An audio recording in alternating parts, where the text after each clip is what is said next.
What's happening? How's it going, guys? It's what is it, Monday morning, 3 a.m. Hanging out here with your boy John. Good morning, good morning. I don't know, dude. What are we gonna do? What kind of retarded takes can we give you guys today? Media, politics, war.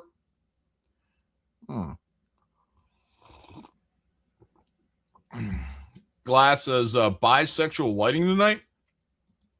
Guys, wow, why is that so pink? The hell? Oh, you know what? My lighting's off. Okay.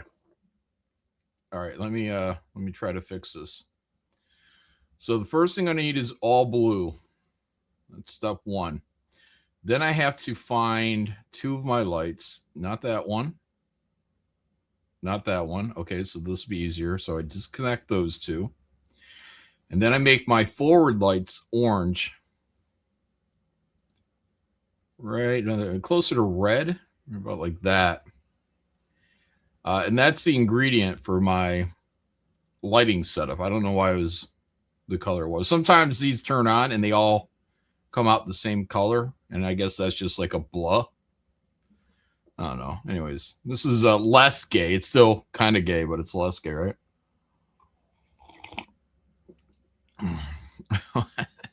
It's like a Prince concert in here. 7-9, are you going to be interesting tonight? Probably not. Probably not at all, 7-9. I don't know why you guys are even up for this. I'm just trying to hang out with my buddy Shane. Yayo.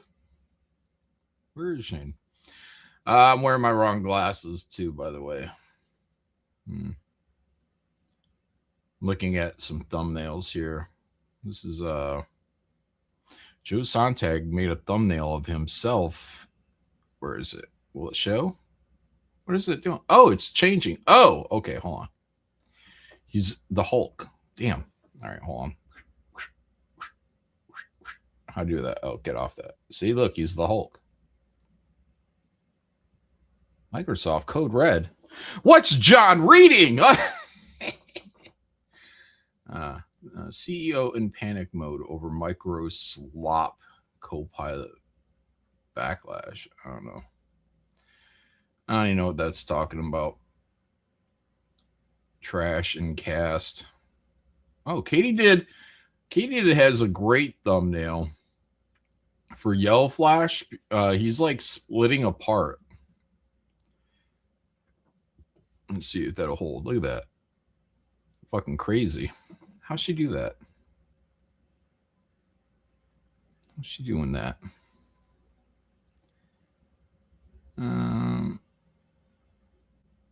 Yeah, I don't know. Is that an interesting? So is that going to entertain you? I don't fucking know. What do you guys want to talk about? What am I doing here? Oh, yeah? Look at you. Leighton Gay listening to Wisconsin Death Trip. Static X. I love that Static X is like, oh yeah, this Wisconsin Death Trip. I don't know if they're from Wisconsin. I know the dude hung out with Billy Corgan and Wayne Static hung out with Billy Corgan back in the day. They were going to do a band together. But I like the idea that Static X is like representing Wisconsin. and I know that Slipknot is representing, what is it, Idaho or Iowa. It's like, what the fuck? Who represents Iowa? Well, Slipknot does. Midwest metal, man. Midwest metal. Does Iowa count as a Midwest? I feel like I don't know. We claim them.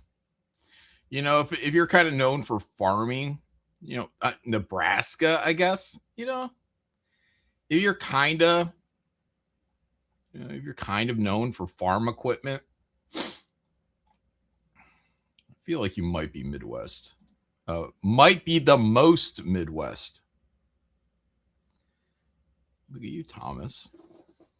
didn't know it was a competition. I'm like, I don't know. John, can you drive a manual? Stick? Yeah. Of course I can. Man. I don't prefer to. I'll take an automatic. It's fine with me. What is that? Is that a gay thing? 7 to 9? Can you drive, man? You trying to think about me grabbing sticks and shit. Iowa's flat as a flitter. These are my wrong glasses. I'm like, oh. Iowa's flat as a flitter. What the fuck is a flitter? What's going on in the world, John? Oh, interesting enough. Wow. Guys, I hate to say it, but I'm watching, WarTube. I'm watching the WarTube. And apparently Trump has made a blockade, which right now I'm saying, like, okay, cool. Smart. He's not letting, what was it, Iran ship anything out? He's critiqued their critique. Said, oh, you want to block things? We're going to block things too. We're going to do a blockade and keep everybody's shit in and keep everyone from going out. We're going to do you one up, which is interesting because, I had said, like China might come around and say, hey, we want to defend what's ours, meaning the oil. But also China apparently ships a lot of things in like they do to us and the rest of the world. They ship a lot of things into those areas, Saudi Arabia, Iran, Iraq, UAE, Qatar, and I guess maybe even Oman. Oman might be included in this blockade. I don't know. I don't know how that's going to work. But so China is going to lose money, and that's going to put pressure on Iran because China and Iran are kind of, I don't know, they're still working together. So I'm fascinated by this because it's going to stop China from delivering, a lot of material, a lot of product out into those areas, while they're also being depleted of oil. And again, I'd say, well, it's kind of like defend what, they might get in a position where they have to defend their ships from, to get to them and to get through these things. But on the oil end, I don't know what you can do about the product end, but they need oil to make the product. They need oil. Trump saying, well, buy from us. You can buy it from us. You can buy it from Venezuela, which is like buying from us. Man, we really... We really stomped Venezuela, man. Didn't we? Got them to make a deal, I guess. But to make China more dependent on us as they're falling apart, I like that. I like that. Now about getting their product in, that might be a different problem. But we'll see how it goes. Look, guys, I'm still believing in Trump. Still believing in Trump. Trump 2028. That's what I said on Twitter. Just get people pissed off. He's gotta be a dictator. Okay, all right. Like I've said this before. Usually referring to me being in charge. But it's almost like we need a dictator, maybe once every 100 years to kind of set everything back to good. Clean the plate, get rid of, a lot of the bullshit. A lot of the bullshit that's been implemented through a system that's grown more and more corrupt. Just clean it all off. Clean it all out. I like, who was it? Ron Paul. I liked Ron Paul back in the day. Ron Paul? Rand? No, Rand's the son. Ron Paul. Am I fucking this up? I went to back in the day. I went to a Ron Paul rally on Michigan State University's campus, and there were 5,000 people there. John believes in Trump now. Woo! Yeah, why not? I'm gonna keep it rolling, man. Keep it rolling. Look, I disagree. I still disagree on the tactics. I want, and I got to be careful. You guys know what I want. I want pew pew pew pew pew. In Minecraft. I hate this fucking. Everyone's got to talk like a fucking baby. Shit. The boom booms, the pew pews. Fucking, you know what I fucking want to say. You know what I want? I want to talk to Samson.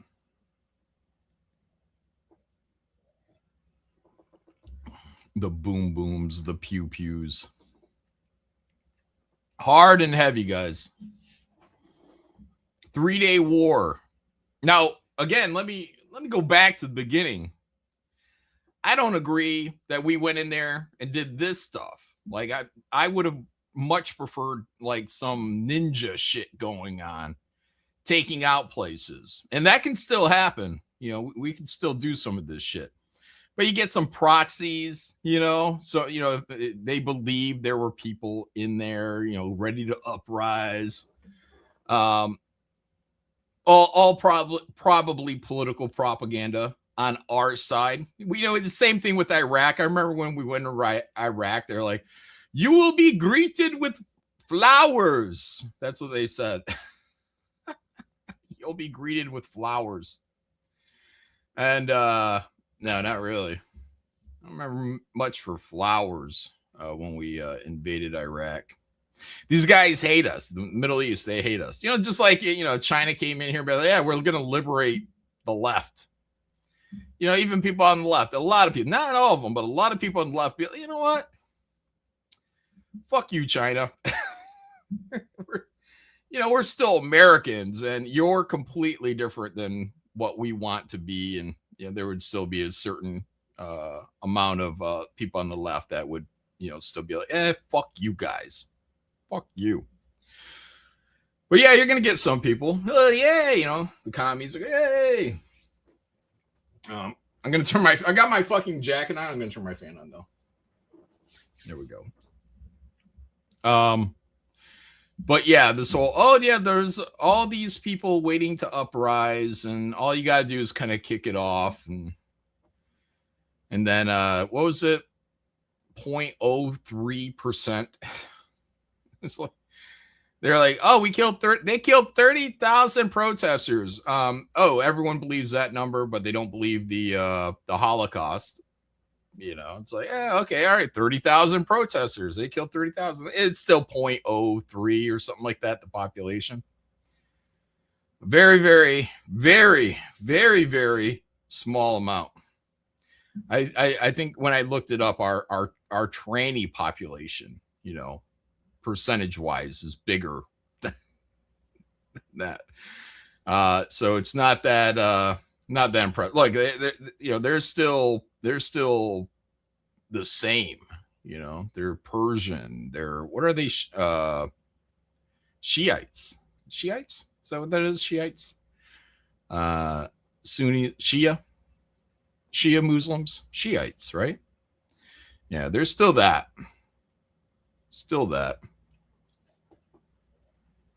And we aren't. We're Christian invaders. So, anyways, I think we should have done, if we wanted to take out the Ayatollah, the next, the gay Ayatollah, if we wanted, we should have just been doing this undercover. And then when they say America did it, we'd be like, huh? What? We don't know who did it, but we're going to launch an investigation into this. Clear our name. And then, I don't know, we'll toss it off and say, no. It was, I don't know, Al-Qaeda. Would it be Al-Qaeda? Yeah, I think it would be Al Qaeda. I don't think they like Al Qaeda, even though they've worked with Al Qaeda. Of all the terrorists, they don't like Al Qaeda because I think Al Qaeda is, are they Sunni? So,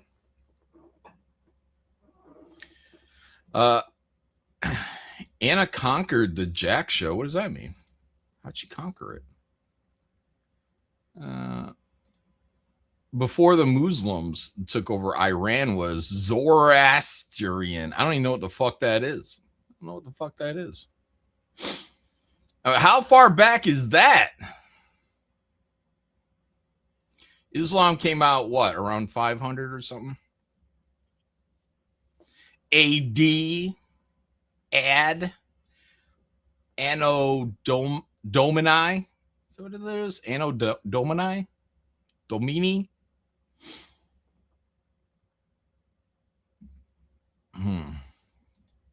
They worship Zorro. Way back, coach. Yeah.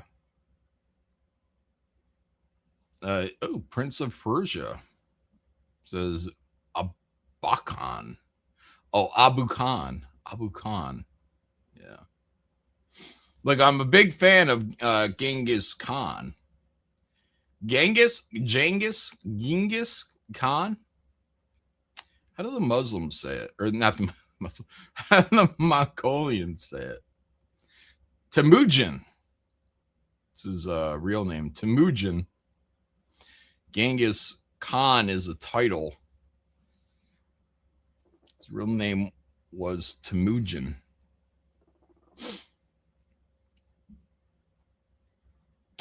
He saw his older brother as a threat. His older brother, I guess, was a bit of a bully. So Temujin, as a child, killed his older brother. Not a threat anymore.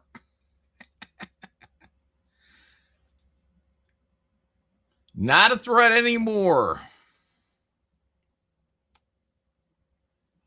Oh, Zoroastrians were fire worshippers. You know what? I bet most people were fire worshippers. Can you imagine living back in, I don't know, man, olden days, way olden days. After Christ. But, shit, dude, fucking every day would be about fire, man. You need that shit. You got to cook. Now, I would want to be out away from everybody, especially when the world, I don't know, man. Are you better off in a city? If you're in, like, let's say 300 AD. I don't care where you are in the world. 300 AD. Picture yourself. 300 AD. Where are you living?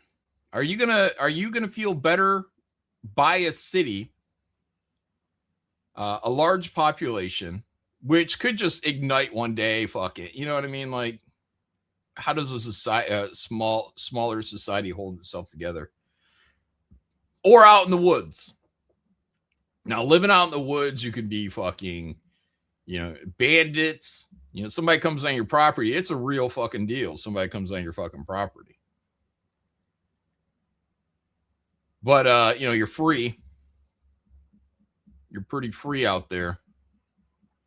But you got to keep your own fire going. You got to have a fire lit all day unless you're willing to go out there and start, I don't know, rubbing sticks together.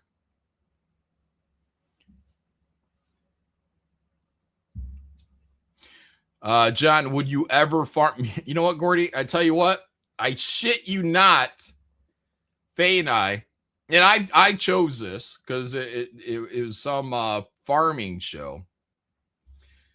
We sat down and watched, and it was this. It was a lady. That's probably why I clicked on it.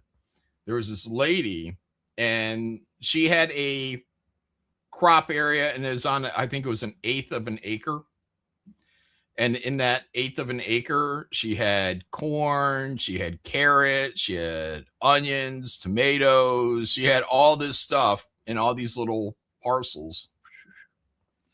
And she was going over the process of how that 1/8 of an acre fed a family of 6 for up to a year. For up to a year. And me and Faye are looking at that, and I'm like, I don't know, man. Faye would do a lot more of the shittier work, with the tedious work, the like, I don't know, drying, aging these fucking potatoes and beans and shit, storing. I would probably build what are needed, for storage. Basically large walk-in coolers. I would help plant the stuff, but she would be the one out there going around doing all the tedious. I don't know if I could do the tedious stuff. Yeah, she would do the processing. Thank you, Steele. Thank you. She would do that. And then and now my YouTube is like playing like prepper stuff. So I just watched the whole prepper show actually while Shane was streaming. I was like, oh, okay. Well, let's see what this guy's doing. This guy had 40 acres. He had 2 functioning wells dug. One is a backup well in case the active well fades or fails for any given time. But he said where he lives, they lost power like for 12 days. And after he lost power for 12 days, and he was citing other things like 9/11 and COVID, and I don't know if you said the housing collapse, whatever. All these things kind of added up, and he's like, yeah, I'm gonna make sure I don't lose power for 12 days again. But his stuff, I was exhausted looking at it, and the cost of it. He had solar power. He had just multiple buildings, giant tractors, and I'm just like, I don't know, man. And they even said at the end, like, oh, well, what happens when you get too old? And he's like, yeah, I sell it. Then he returns to the real world and gives himself into the real world, And I was just like, dude, if you died, your wife is going to be stuck, like she's going to have to sell all these fucking tractors and mowers and cedars off. And like, it's a fucking mess. If he didn't have 40 fucking acres, I'm just like, dude, come on. I can't do all that. Look, a house with some solar, whatever. Okay, all right, you can do that.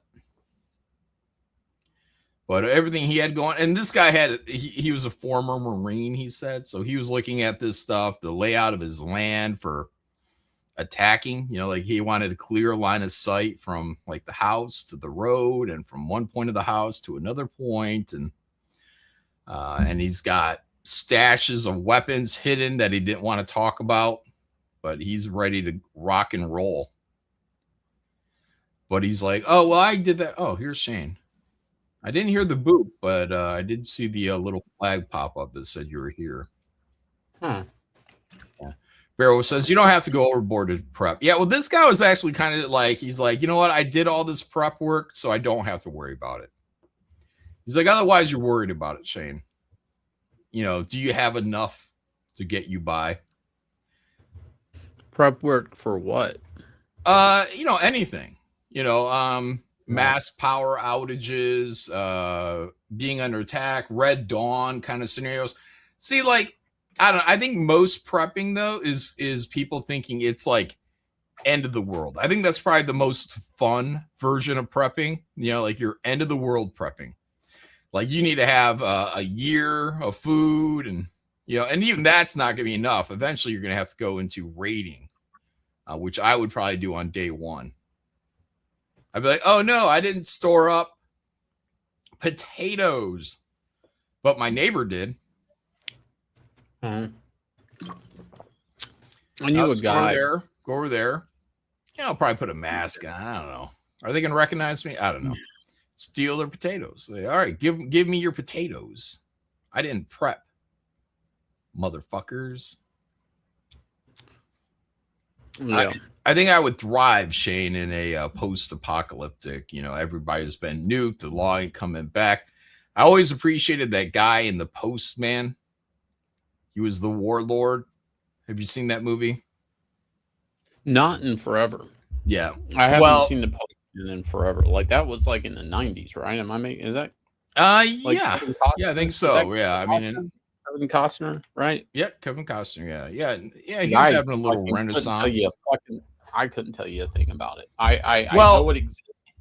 so the warlord has a conversation. I believe it's with Kevin Costner in there, and he's basically like, yeah, you know what I did before the war? He worked at like a Kinko's. Wasn't Shane. that like?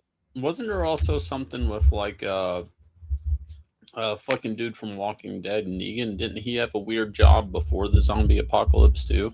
I don't know. Never really watched The Walking Dead, and maybe read an issue of it. But maybe.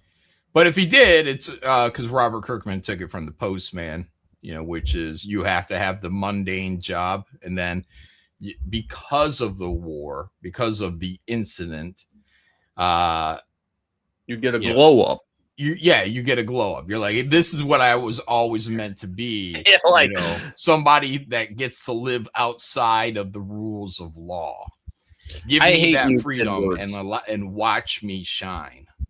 I hate new kid words. I was on stream and I was trying to say how perplexed I was by something and mind blown, and instead I said the word shook. Mm-hmm. It just snuck in. Glow up, shook. Like, what are some of these new words these kids use? Now, glow up, I believe the first time I ever heard the term glow up was from Mandy. Mandy's got kids, so Mandy's plugged in, teenagers specifically. She's plugged into the cool stuff going on, all the new terms. And Mandy said, when I was getting into the my dress shirt phase, remember that? Button up businessman. When I got into my businessman phase, businessman. Yeah, when I got into trying to look like an adult phase, Mandy's like, you were saying something, I think, trying to bring me down. And Mandy's like, don't ruin his glow up. I was like, glow up? Yeah. It's kind of like a leveling up, but you're doing it with cosmetics, I guess. I don't know. Well, with fashion, just the way you're presenting yourself. Maybe your car would be you've upgraded your car to something real sporty or cool. Yeah, that'd be you're not stopping there. Now the new word, just so you know, is mogged. Yeah, those ones are fuck when they mogged and maxing. Yeah, like people are just making shit up. I think at this point, I mean, some of this stuff doesn't even make sense. I mean, language is fashion. I tell you guys all the time, language is fashion. Mog was a thing in Final Fantasy VII that you had to save your data with. It was like this little fucking teddy bear thing you had to find, or you wouldn't be able to save your game. I'm like, this thing makes sense. Like to me, they're like, oh, you got mogged. I'm like, what? You saved my data? Like what? They're like, no, I'm mogging you. Yeah. Fagotree said you were joke mogged, Shane. Yeah, what happened to Fagotree? Everybody said they're gone. No way, he'll be back. Like he always has like a temper tantrum when what? like so what? Look for a dude he acts very for a dude Shane for a dude he acts very womanly. Yeah. Yeah, it's like dude dropped a documentary on me and just bemoosed. Like they pulled the grenade out of that pin. That they pulled the pin out. See, man, I need sleep. I said they pulled the grenade out of that pin, John. They pulled a grenade out of that pin and just bounced. It was like, see ya. Mm-hmm. And then they ran off with the grenade and left me with the pin. They ran off with the grenade and left me with the pin. Yeah. Yeah, I think that's about right. Yeah, that's about right. I think Fagotree is thinking about ending himself, So, there's look, I mean, he's pretty much said it, in these little clips where he's like whispering, I think I'm just gonna go kill myself. Like, come on. Yeah, now comes the teleprompter jokes. Here's a Woden shot, ... of dread. I'm excited that he's back in the chat, that he came back around. He says I betray him all the time. I'm like, how would I betray somebody that's like rooting my demise? What the fuck is wrong with me? My demise? The fuck? You're He's trying to be rooting cool my like the kids, Shane. No, he's rooting my demise. Like, did I just come up with something cool or something? No, he's rooting for your demise. Demise. Demise. Shane, there's nothing cool about downmise. Hang on. It sounds like some retarded fucking thing out of like the fucking ghetto. He's rooting. Motherfucker be rooting for my downmise. Like, it's not downmise. He's rooting for my demise. Motherfuckers be rooting for my This downmise. This motherfucker's out here rooting for my downmise, but I'm upmising his ass. Maybe looking at me cross-eyed.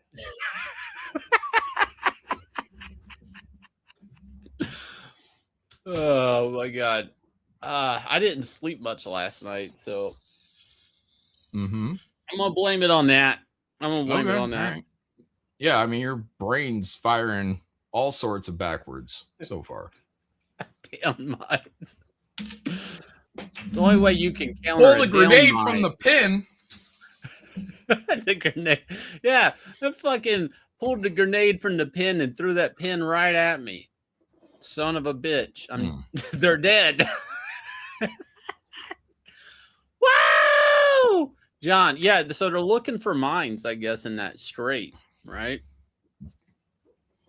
Allegedly. They're going to try going through it. They're going to try going through it like that. I saw an interview with a guy. He retired, Navy man. That was his whole thing, is trying to find water mines. And he went his whole career in the Navy, retired, never had to practice finding a water mine. And then the one goddamn time he's on Fox News, and they're like, okay, we're going to interview senior Navy staff, retired, blah, blah, blah, blah, blah. He gets on. He's like, this is the coolest fucking thing ever. I went my whole life looking for this shit. He's like, yo, Captain so-and-so and so-and-so ship, if you can, if you need some help, give me a call. I swear to God, this guy was like fucking a pig in shit. He waited his whole life, trained to find mines and water. Never did it once. Here comes his moment. He's on the goddamn news. He takes a moment to reach out to whoever's the captain, called the captain by name and said, yo, bro, give me a call. I swear, the guy's jumping up and down like a pig in shit. I'm going to send Choke out the link. Dude, I heard you guys might be fucked because Trump's kind of pissed at the UK and all of you guys now, because he's saying when we're done, you guys can go in there and get your own goddamn oil. Like, I don't know. I think Europe is fucked. So they're saying, I heard Tim Pool throw out this idea. I don't even know if I bookmarked it, but it's fucking crazy. That we're going in this war to lose because Russia's becoming a power giant. And basically by going to war with Iran, hold on. What does he mean by power giant? Like militarily, or no, like fossil exports fuels and stuff. Fossil fuels. Okay, fuels. all right. Okay. Selling oil. So they're literally power. Yeah, they're power giant. For all not Europe, buying, right? Selling, right? Okay. Whatever, their war with the Ukraine is kind of causing them to become more powerful with these resources. Less powerful with military, more powerful with oil and shit, I guess. I don't keep up with that side of the globe. But anyways, right. Yeah. Trump, okay, let me get to the point. So Trump's like, we're going to go to Iran to lose. That way, we're already taking Greenland. We're already maybe going to make a play for Canada eventually. And in the end, we're going to be selling oil to everybody because we have all these oil refineries that we haven't cashed into. I'm like, that's fucking.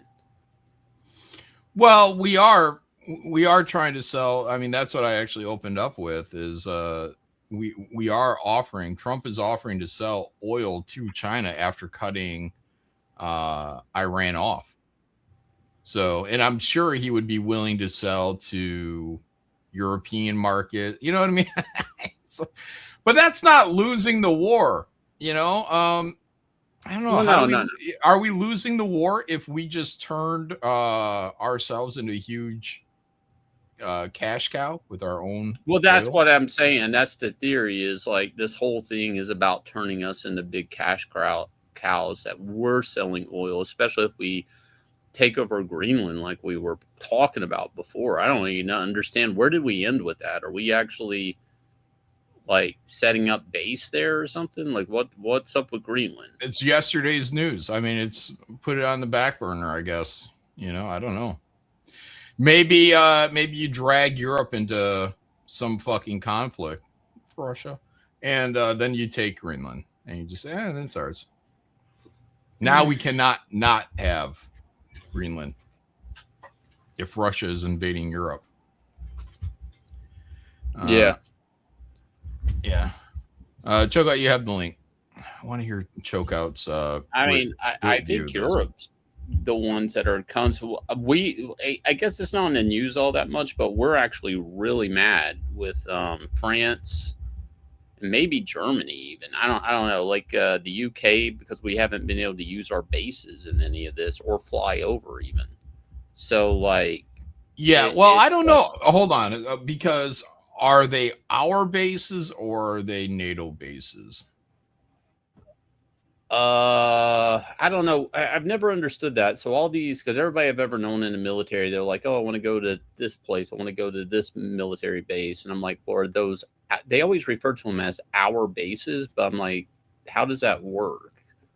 Like, are they actually U.S. bases, or are they just like, we're there as a courtesy on those bases? I think Trump might be calling them our bases because we're the big dog of NATO. But there might be things in these agreements that are like, nah, you can't use them as your own personal war platform, you know? So I don't know how we're being sold. That. What's happening, Chokeout?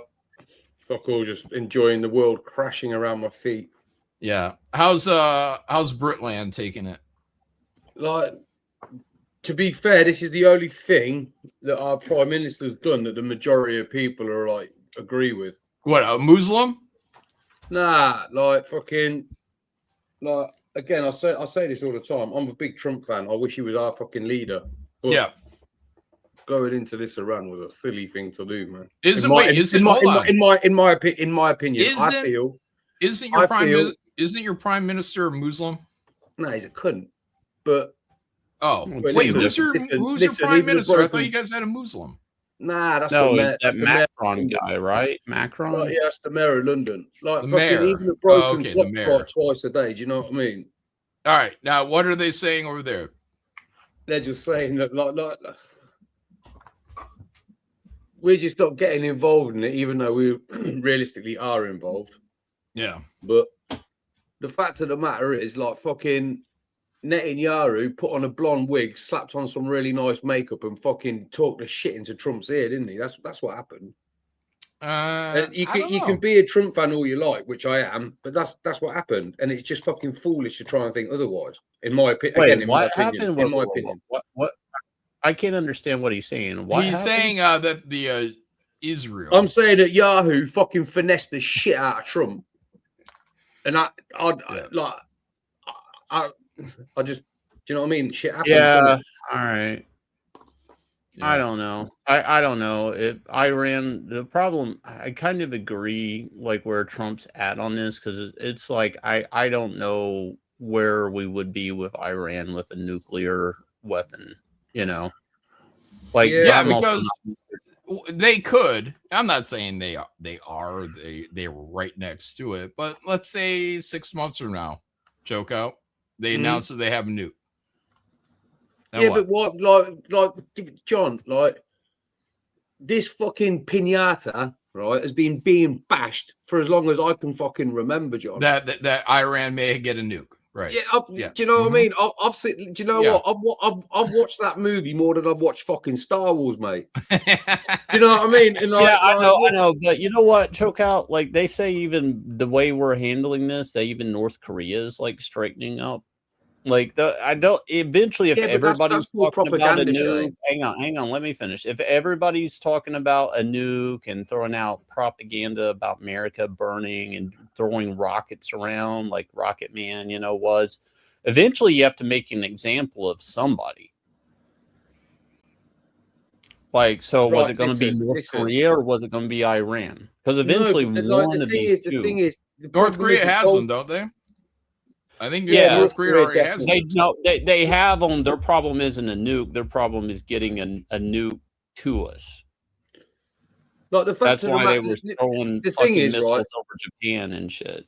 Israel, like this is a country like the fucking. I don't. How big is it? Like you look at it on a map, it looks like the same size as fucking Ireland, and they seem to be running around telling everyone what's what. Mm-hmm. And I just don't. And I'm like, what? Like America, just like the Brits. yeah. Let's not act like the Brits didn't have their own periods of expansion. And to say this, by the way, isn't anti-Semitic? Like, because a lot of people are like, oh, you can't, like another anti-Semite. No, I quite like Jews. It's just like it doesn't mean that certain factions of Jews can't act like fucking assholes. All right, you know what I mean? That's just like any other race of people, like or religion of people. Shane, let Shane talk. Go ahead, Shane. Yeah, no, he's really hung up on the Jew thing. Like, I'm not a fan, but like, I don't hate him either. But like, this was going to happen with somebody, though. Here's the thing: I would rather us go to war with Iran than North Korea, because at least they have resources. Like, and if we have to make an example of somebody, and let people know that we as a country, like, we will become active and on your ass and decimate you. You can't just threaten us, and you can't try to build a nuclear weapon. I mean, seriously, I sometimes everybody's forgetting about North Korea and all this, but I mean, they were throwing missiles over Japan. There was it was the last term, I think, a bunch of people in Hawaii, they sounded off an alarm that a rocket was coming. And for a second, people in Hawaii thought, like, we're getting nuked. Like, yeah, I mean, Jim Carrey was on Hawaii. He thought he was actually in the last moments of his life. Yeah, but this all happened during the Cold War as well, did it not? With Reagan and Cuba and fucking Russia, and do you know what I mean? Oh, threat of nuclear annihilation. Yeah. Listen, it keeps everybody scared, everybody in check. Do you know what I mean? Like fucking. It's just, I think it's all fucking bullshit. Like at the end of the day, these people, neither of them eat bacon. Both sides don't really like us. So just let them crack on with it. Like, why even get involved? Joke out. You're in a room with 10 people. 9 got guns except the fucking crazy guy with a knife that just keeps stabbing everybody. Everybody else is cool, but there's one guy there with a fucking knife. He's running around the room just stabbing people. And then people are like, give him a gun. Yeah, but who were around stabbing? Apart from everybody. That OP everybody. People, by the way. They're fucking. They're the Hezbollah. They're funding Hezbollah. No. They fund fucking but Hamas. You see, hold on. They fund Hezbollah. They fund Hamas. They fund the whatever group is in Yemen. They have funded, even though they're not friendly with, but they have funded and supported Al Qaeda. Yeah, but you give them the money to do that. I want to kill them. What do you mean? I'm giving Iran the money to fucking not you personally. Attack us? No, our presidents have given Iran. See, you guys, that's what I hate. Everyone gets all these little spider web things. You guys are responsible for it. Just like how the Jews get blamed for everything. A Muslim can come up, stab you in the fucking heart, and then you say, the Jews did it. Oh yeah, that's fucking Jews did it. Yeah, that's fucking. Hang on. If the Muslim says Mazel Tov, maybe the Jews did do it. Or that could be to throw people off the scent. But Charlie Hebdo, those guys fucking died. Where's that? France. Yeah, but John, you see, like I've got guys in my group chat that no matter how much fuckery goes on with the Muslims, they'll say it's all down to the Jews. Yeah. But the thing is, like with this stuff here that's happening now, I said to my pal, this was just the other day, you could go online, I'd say I'll give you an hour. And in that hour, I guarantee you could find multiple videos of regular Jews condemning what Israel are doing to like neighboring countries and shit, and Gaza and that. Whether you agree with it or not, I'm just saying you can. You'll find that in any population. Yeah. Now, same time frame, you've got an hour. You will be hard pressed. Now, there are one or two that I've seen, but you will be hard pressed to find a video of Muslims saying, "Oh, you lot," meaning Muslims, "or you lot have got to stop this shit because everyone's looking at me like I'm a cunt." Wait, who's oi you lot? What? Yeah, like you slow down, back it up. Like you'll find there's plenty of videos of Jews around the world saying, "Oi, what we're doing over here is fucking out of order and it's got to fucking stop." But you won't find videos of Muslims saying that? Yeah, you don't find many videos, if any, of Muslims saying, "Oh, you lot have got to fucking stop," because like I'm taking my kids to Why do school you think that they're is? looking at me like I'm going to blow everything up. Why do you think that is? Because they're obviously on side with it. Either that or they're too scared. Either way, the answer ain't fucking good.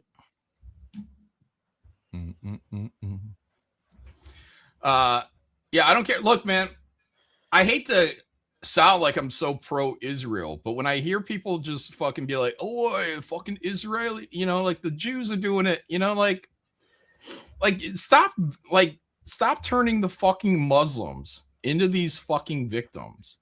They're aggressive fucks. Like, sorry, definitely. Aggressive as fuck.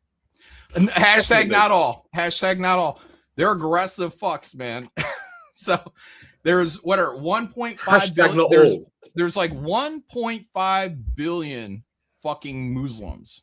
Maybe I'm off by like 100 million or something. I don't know. There's a fucking lot of them. These motherfuckers are gonna come for you. They're gonna come for the Jews. They're going, and Christianity is soft. Oh, well, this Christianity is soft, and the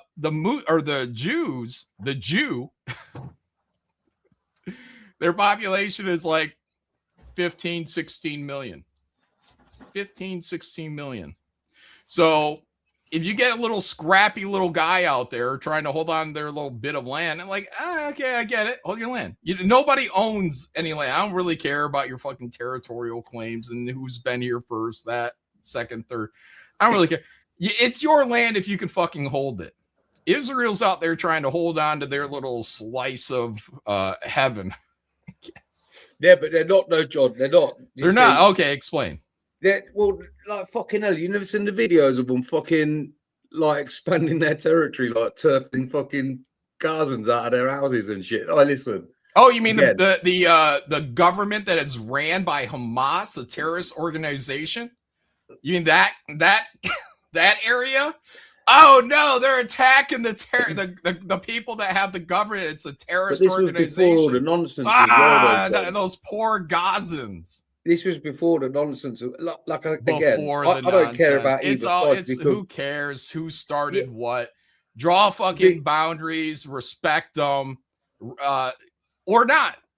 And you want to fucking, oh well, you took this from us, and you took it. All right, well then fight for it. Fight for it. Yeah, well the thing Israel's fighting for it, and if Israel's coming into fucking Lebanon, then the Lebanese should fucking fight for it. Fight for it. I don't care. Fucking fight for it. But don't give me this fucking clean hands fucking bullshit.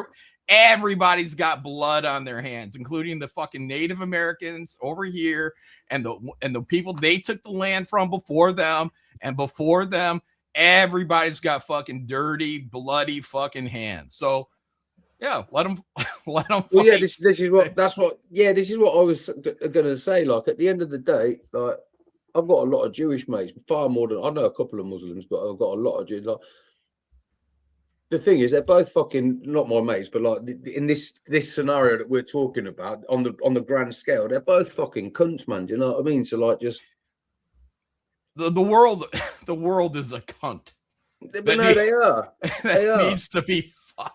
They're cunts for the most part. The whole world is fucking cunty, choke out. And if Israel wants to go after Gaza and Gaza wants to go after Israel, let one of them, dear God, let one of them please get the other one out of the fucking way. Do something. Yeah. Like what? Like fucking solve your find peace. or allow the natural act of war settle the fucking thing. So all I'm saying is, okay, well, if you're on somebody's side, I feel like the Jews are a smaller threat. Now, if you start getting the economy and media, they got strongholds there, but they're a smaller threat to us, to the larger world, than Islam. Again, Islam is 1.5 billion people, and the moment they get the chance, you get 50 years down the fucking road, it won't be the fucking Jews that are eradicating your way of life, that'll be knocking down the statues and rearranging your whole country. It won't be the Jews. It's gonna be the Muslims. And same's gonna happen here. It's just gonna be probably a little bit longer down the road because we're a fucking massive country. We got what are 350 million people here. Yeah, but so it's gonna take a long time. Now they might take over Michigan first. Yeah, but because we had the largest. The thing is as well, population. What you lot have done is you lot have greatly underestimated Iran as well. Pretty. All right, I don't like this loser talk. I feel like I'm just saying. I feel like the loser talk is happening in the mainstream media, and all these other YouTubers are kind of like hopping on it, like, oh, everything's lost. This isn't going the way. Like, it happened really quick. Everybody kind of like they're trying to like see what way the wind's blowing, and they're trying to get over that. And we're losing. Everything's losing. We're losing. Are we? Are we losing? Well, I don't think it's going to be a win. I think it's already won. I'm pretty sure we've already won. I just think it's playing out. Shane. See, this is what I'm talking about right here. John doesn't understand. You think I don't consider these things, guys? You don't think I consider these things? What's going to happen if the Strait don't open? What's that? All right, that's what I was talking about before you came in. So part of the theory, and I can't find it. I watched it earlier, and I'm having to play off of memory, which I wish I could just find the fucking video. So if the Straits don't open and whatever, we start selling oil. You know, like if this idea that we're going to take Greenland and eventually Canada, whatever, and I'm talking down the road, whatever. We start selling our oil to China and these other countries. The other part of the utility in that, if we start providing oil for the rest of the world, I don't know, is that we're in debt to China and Japan and these countries. So we'd be selling oil we'd have countries we actually owe money to, and we would become the main export of oil to them in the end. I mean, like choke out, like it more so not like us, but like with you guys, you know, the closing of the strait. How are you guys going to absorb that? Oh, we're fucked either way, John. Don't try and. What do you mean? Like if it was wide open? Okay, hold on. So let's just say either way. So if it's wide open, you're fucked. If it's closed, you're fucked. So what does it matter? It doesn't. I was asking you what you think. I don't. Like, I was just like. Oh, okay. All right. Yeah, I think you've got. Well, I think that for Europe, you know, I think that's a whole other discussion. What does that mean for you guys? You know what I mean? John, we've got. We're gonna be just fine. Like, you know, let me tell you. Yeah. Like we're fucked. Like, have you not even seen what's? Have you not seen what the Irish are doing? What are the Irish doing? Yeah. So it's not being reported nowhere on the fucking media, even here in England. Like, so the Irish have just been basically like, you know what, fuck this, and they've stopped everything. They're blocking all the fucking the major roads with their car, like almost like falling down, just stopping the cars and getting out. And fucking the police can't deal with them on their own, so they brought in the military and they're dragging off their cars and fucking they're arresting them left, right, and centre. I think it's day 6 or 7 now, and the Irish are still not stopping. Yeah, everyone in the chat that's seen it, the Irish ain't having fucking none of it, mate. They're fucking proper kicking off. There's videos of them talking quite openly, talking about, we've got to take it to the fucking government. Like take it to the government. Do you know what I mean? I don't say we're on YouTube, but like they ain't having it. They ain't having it. We're fucking, the thing is with us, we're going to be forced. What We've the fuck? got- Hang on. Explain to people. Blocking the roads in Ireland. Like, what in the fuck has that got to So do imagine. No, I get you the roads are blocked, but what do they hope to achieve?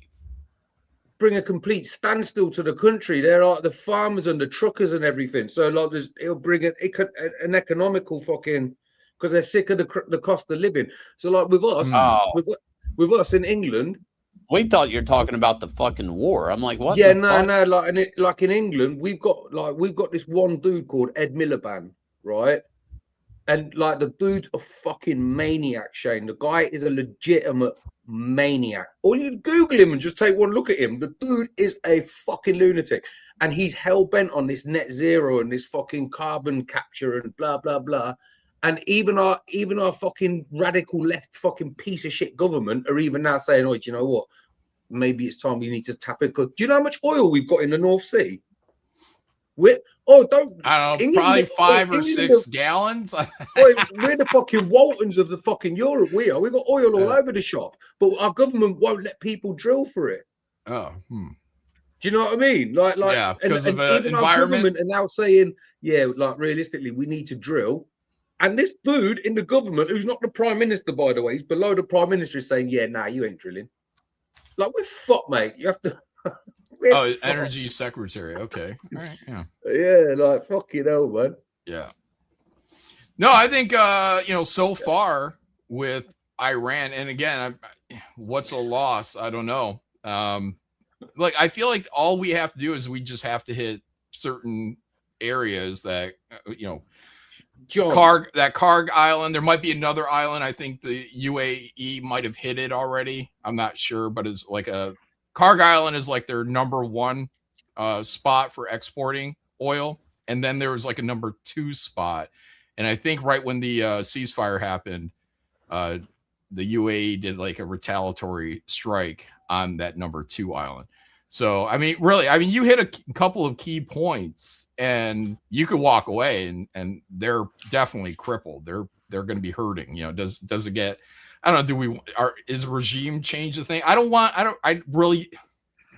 Me personally, I want to fucking Genghis Khan the whole fucking thing and make it a very short war. And I don't ultimately care who gets hurt. Sorry. Hashtag not sorry. It's war. It's fucking war. And to save lives, to save as many lives as possible, that was one of the beauties of just being absolutely brutal. You go in there, you have a reputation. When you have a reputation for brutality, people just give up. You don't have to attack the cities. They just give up. They just say, hey, but the trouble is at the minute, Trump's been like Iran as well. This is the other thing that, like, if anyone tries to say otherwise, then they're an idiot. Iran has clowned Trump like on a worldwide stage. Now, hold on. I did say there were 2 funny things that happened. He said, oh, we've come to a deal, we've come to a treaty. They came out fucking not even 24 hours later and said, what the fuck are you on about, you twat? No, you haven't. Right, first of all. They said to a ceasefire, then they started fighting. They're clowning him. And he's acting, do you know what he's acting like? Do you know what it reminds me of? Have you ever watched The British Office? Yeah. He's acting a lot like David Brent. Is that the main guy, Gervais? Yeah, he's coming out and he's coming out and making a few little statements that, again, this is coming from a big fan of his as well. Yeah. I would still, even though I'm saying this, just to be clear, to everyone on this upsets, I would still want the man running my country every day of the fucking week. Yeah. Just to be clear. But currently, that doesn't mean you have to understand. You have to also understand, unless you're in a cult, that you can respect someone, really like somebody, but also accept that now and again they could be a fucking bellend as well. But at the minute, in all honesty, a Trump upsells everything, like he always has. He always will. But he's kind of David Brent in this one, Shane. You know, I know. But like at this point, like he says, it's the best ever, and I'm like, it's okay. I get it, bro. It's okay. Well, the wheels didn't fall off. No, it's the best ever. He just upsells everything. It's just his vocabulary. No, I get that as well. But and again, just to be clear, one thing that's got me nervous in all of this is because the last time I looked at the news, it was like JD Vance was coming back from like a 22-hour like talk with them or something, right? Mm-hmm. He was flying back, and I'm like thinking, how fucked are the communications that we have a guy over there talking to him about like this 10-point plan or what 22 fucking hours? It probably wasn't like 22 hours straight. They probably had breaks and took a nap. Sure, but it might have been 2 days. They do keep acting like communication is a problem. Like, is there just not somebody who can fucking translate? I don't understand. they can't find anyone that speaks the language anymore. Yeah, I'm like, have we killed the people that can speak English, and now we're left talking like we're drawing pictures in the dirt? Like, what the fuck is going on? Like, no, I think you're dealing with almost two Trumps. That's what I kind of get the feeling of, and that they'll just tell you whatever you want to hear. You know, and they don't care. You know, it's like, yeah, we're going to negotiate this. And that's why I think we actually attacked, because we were in a negotiation. But, you know, when you're negotiating with people that are just fucking with you, you know, in this case, probably Iran is just fucking, oh, yeah, sure. You know, that like, and I see that too in the whole we lost the keys thing. like they've been doing Trump before Trump. You could probably make the argument for, oh, yeah, we'll back off. We'll do this. No, we won't. No, we won't. You thought we would. I don't know why you thought we would. Oh, because we told you we would, but we're not. Oh, no. This time for real, we're gonna chill out. We're gonna chill out, guys. Just send that plane full of money over here. We're gonna chill out. Oh, no, we're not. We're not. Hey, you gave us the money. Hey, thanks for the money. We're gonna send this off to our proxies now. We got a lot of you know, rocket Stinger missiles, or we got to buy up here. You know, yeah, so I think they're playing that game. And I think that, you know, and that's what they were like when we attacked. Oh, why'd they attack? We were in negotiations. You know, like, were we? You know, was there anything that was actually going to come out of these negotiations? Anything at all after, you know, nearly 50 years? Are we coming to something today? So, which kind of takes me to Shane's earlier point. Like, yeah, you know, sometimes you got to shake the shit up. And again, I would have rather we shook it up through proxies and done some fucking brutal shit. I'm no global genius. I kept up with North Korea, you know, for years on and off in Ukraine. But like, to me, it's like, okay, who are we going to war with if we have to pick Iran, North Korea, or Russia? Who are we going to war with? If you got to pick one of them, you had to pick one of them, because it's better to go to war with one of them and let everybody know what we can do and gain resources and knock another guy out from being an ally to that other person. Who do you pick? I don't know if we've been there for like a while. Like, who are we going with? I don't think Biden helped with the whole Ukraine shit. Like, you I'd say Russia. Why would you want to go to war with Russia? Jesus Christ. Because they kick everybody's ass as soon as the winners kick in. Barely kicking fucking Ukraine's ass, John. Huh? They're barely kicking Ukraine's ass. Yeah. Okay.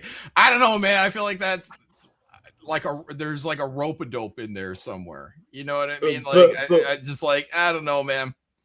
I don't know. I feel like if Russia really wanted to just take Ukraine, they could crush them. And that might even go back into kind of my other point, you know, like these rules of war.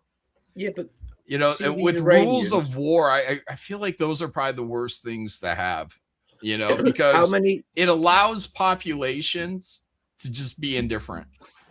Like, you know, I'm protected. I'm protected by rules. How many? You're talking about like how many or something? Like, when you say rules of war, what are you referring to? Like Geneva Convention stuff. You know, like, you can't be attacking hospitals, churches, civilian populations, or putting too much harm like onto a civilian population. Like and shit. You're talking about the infrastructure rules. Well, you can take out bridges. I mean, they do. We will. We have. No, they were saying it was against it. No, like, you can take out anything if that's like a military. All you gotta do is make an argument and say, well, tanks go over that, or the trucks carrying tanks go over that. And yeah, we had to take out that bridge. It's a fucking supply route. So you can take them out. You can take out electrical grids. Well, you have to make an argument, and you got to like minimize it to Sure. where it has minimal impact on a civilian population. You know, like you can't take out the electrical grid that is arguably for the civilian population. So you want to minimize that. Like these are rules of war. Anyways, they're fucking annoying. You want to fucking bring down the fucking hammer. You know, you want to do it old school fucking. Just get the fuck out of the way. Everybody get the fuck out of the way. You can't move a population. Get the fuck out of the way. Choke out. Boy, choke out. Doesn't John sound like a practicing general that they're like, just he's got one more week till he retires, guys. Just let's hang in there. John's up here. Like, just give me one more shot that guy with the fucking water. Like he's been dealing with it for like 40 years. The problem is like how many fucking little men do you think there are all over Europe and in America just waiting for that little fucking text message before they go and walk into a fucking shopping center or fucking a school or fucking or a hospital or fucking you name it, and then go Allahu Akbar and then do a disappearing trick. You know what I mean? No, that's the problem. That's the problem you got with them lot. Here's the thing about rules: they only work when everybody goes by them, which they're not. Terrorists aren't. Some of these countries, they're not going to give a fuck. They're just going to blow up in your face. They don't give a shit. They're going to shoot up a nightclub somewhere. They're going to shoot up a school. They're going to supposedly the sleeper cell thing. They're keeping out. Jay's talking about Israel. Yeah. But the government's not talking about it because they keep asking. But like they're like, how many sleeper cell things have we stopped? So.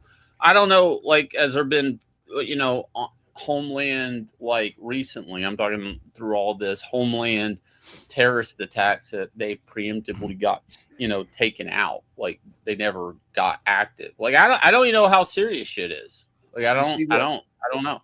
What Russia was saying in the chat is a very plausible theory as well. But they're doing it to, you know, like to weaken BRICS and China and shit. That's like highly plausible as well. Do you know, like this? Wait, I can't hear you, choke out. What are you saying? Oh, sorry. Like Hiroshima was saying in the chat, that's very plausible and believable as well. That it's all basically sidestepping the fight with China to weaken them and like to ruin that BRICS money system. Well, the thing I was talking about, like, if we end up providing oil and stuff to China, that gives us a huge leverage in keeping us out of, well, one, we're in debt, but two, like how are we going to go? How are you guys going to go to war with us if you need our oil? And we're, you know, like, so I don't know, like what type of strategy we're in with all of this shit, but like, I mean, I know we're mad at Europe right now. Like, I know that, like, we're not on good terms with you guys right now. I don't think we are. I think we're pissed with Britain right now because you're not helping us. Yeah. Well, not just Britain, all of it. Like yeah, France. All of I think France, yeah. But, Germany, maybe. Anyway, like, of North Korea, hold on. The question earlier of North Korea, Iran, Russia. Was there any other option? Was that it? Well, China, but I'm not gonna say China. Okay. But either way, you're gonna attack the weakest. The weakest is Iran, but it's also it's high risk, high reward. I mean, you're controlling 20% of the world's oil. 20%. So I mean, if we went to war with North Korea, we wouldn't get anything like out of it, like at all. Plus, probably South Korea goes up. You know, Japan probably gets hit, you know, as a liability. I mean, like, that's what's always fucked with us. I feel like a little bit with North Korea is it's just like, I mean, there's just the idea of like you even took out North Korea's leaders, and this is why China never does anything, is they don't want to end up with all the refugees because it's like a dirt poor country with starving people that whoever jumps in is just gonna, okay, now you got to feed these starving people. It's kind of like I don't even know if they have resources, natural resources. I'm sure there's something, but they wouldn't be dirt poor if they had anything. Yeah, I don't even want to worry about the people. Like again, that, you know, that rule of war. You know, I'm like, I don't even want to worry about your people. Your people should have been worried about us before we showed up on your shores. Like they should have been Well, like, no, oh no, hang no, on, no. let me But explain that they're better. not incentivized. No population is really incentivized to really rise up and make any kind of loud statements because they're protected by the rules of war. And like, I can just be indifferent. I can just be indifferent. Let the court settle it. So there's What do a I theory fucking care? that China supports North Korea and backs North Korea, like with us or whatever, to a point, just because they don't want to deal with the refugees from North Korea. Like they don't want to end up with this mass human population running to them for aid and shit like that. And yeah, so like it's like, well, we'll back North Korea enough that they don't get beat by us, just so they don't have to deal with the aftermath. It's like a really weird stalemate. Plus, there's nothing there. If there was something there, China or somebody would have gotten involved. What are they in North Korea? What are they? Communists. Yeah. No, I mean their religion. I don't think they really have any, right? Isn't that like the communist thing? I don't know. I honestly don't know. There's a lot of religion? Christian Koreans now, but I don't think that's North Korea. I was only thinking because like I couldn't imagine North Korean refugees being that much of a problem, really. Oh yeah, good point, Glass. Yeah, that is their religion, the Kim family. Yeah. Shit, is that for real? Yeah. Well, I mean, like they kind of see them as like Okay. chosen by heaven. No, okay. Yeah. Like they have to have if you ever see them interview citizens, you always notice they got a picture of one of the leaders on the wall. Like, like it's just like mandatory. It's like that. You've been to Thailand. It's not the same. I mean, they're Buddhist, but you'd see just pictures and paintings of their king. Yeah, the leaders' pictures are everywhere. Yeah. But but they do believe like that family, that bloodline is like a deity of some sort. No, there's loads of Muslims in Thailand. Well, I'm not talking about Thailand now. I'm talking about North Korea. Right. North Korea believes their leaders, that bloodline is like, I don't know, supernatural somewhat. Like, I guess. I don't understand it. Oh, there's Muslims in Thailand now? I'll tell you what, I don't know what the religion is now, but I'll tell you what it'll be in 100 years. The last time I went, John, this was pre-2010, this would have been. But this was the last time I was there. I went over to go see my mate. And I went to go get gas from... you see how they sell gas in Thailand, by the way. That's another story. But I went to go buy gas for my motorbike, and the guy refused to serve me. And I've got Jesus tattooed on my chest here, and I got that on my neck. And he wouldn't serve me, so I went back. I went to my mate's house. I was like, "Fucking hell, dude wouldn't serve me gas." And he was like, "Oh, that's because they're Muslims." And I was like, "You what?" And he's like, "Yeah." He goes, "Because you've got that on your chest and that on your neck." So he went down there and was like, "Oh, that's my fucking basically that's my mate at my house." And they were all right. They served me the gas, but they wouldn't serve me gas to start with. Yeah, and that was pre-2010. That was in Caron in Phuket. That was like there was like quite a bit of Muslims in Singapore, but the fucked up thing is like they look completely different. Like they wear a lot of colors. Like you mean their hijabs are different colors? Everything, yeah. Like they'll clothe themselves, but they're very colorful. Like I don't know. Yeah, and they'll eat in the same place as you. They just like the cafeterias and stuff. It's just that they have different places for their trays than yours. Like they, but I mean, like somebody could be cooking pork right in front of them. They just don't order it. Like they're not hardcore. Like I don't know, man. The Muslim thing, I don't understand. Look, here's the thing, and I think this should be for everybody. Whatever your country is, it should be predominantly that. And and you should allow Jews and Muslims and anybody, a Buddhist, whatever else, allow whoever you want into your country, but it has to be minimized. It has to be controlled population. It shouldn't be allowed to become too large. So you should have that. But if you want to keep what you have, your culture, your your history, that stuff intact. Like, you can't allow all the fucking invaders to come on in through the fucking gates. They shouldn't be allowed to. We deserve this. No, you don't fucking deserve No, it. yeah. What you deserve is what your ancestors fought and died for. That's what you fucking deserve. And that goes the same in Islam and in Japan and in China. You should have, everybody should have the right to keep their country, their fucking culture. And if white people want to move to Japan, or black people or Muslims, whatever, then minimize it. You have to minimize it, or it's going to become too much. You can't have them in a position of power either. All right, let me get through some super chats, guys. Zakanian member for 3 months says, I almost stopped drinking. Woo, let's fucking go. Don't stop drinking, Zakanian.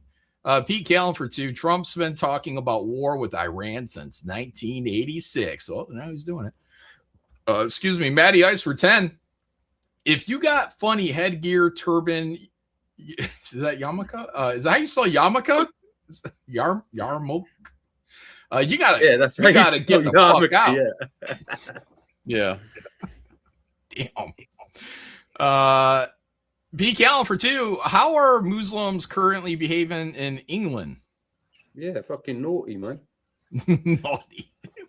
I gotta tell you something, choke out in a minute. Go ahead, John. Rosh Matar for 2. UK has so much oil and coal, it is ridiculous. All right, great. Do.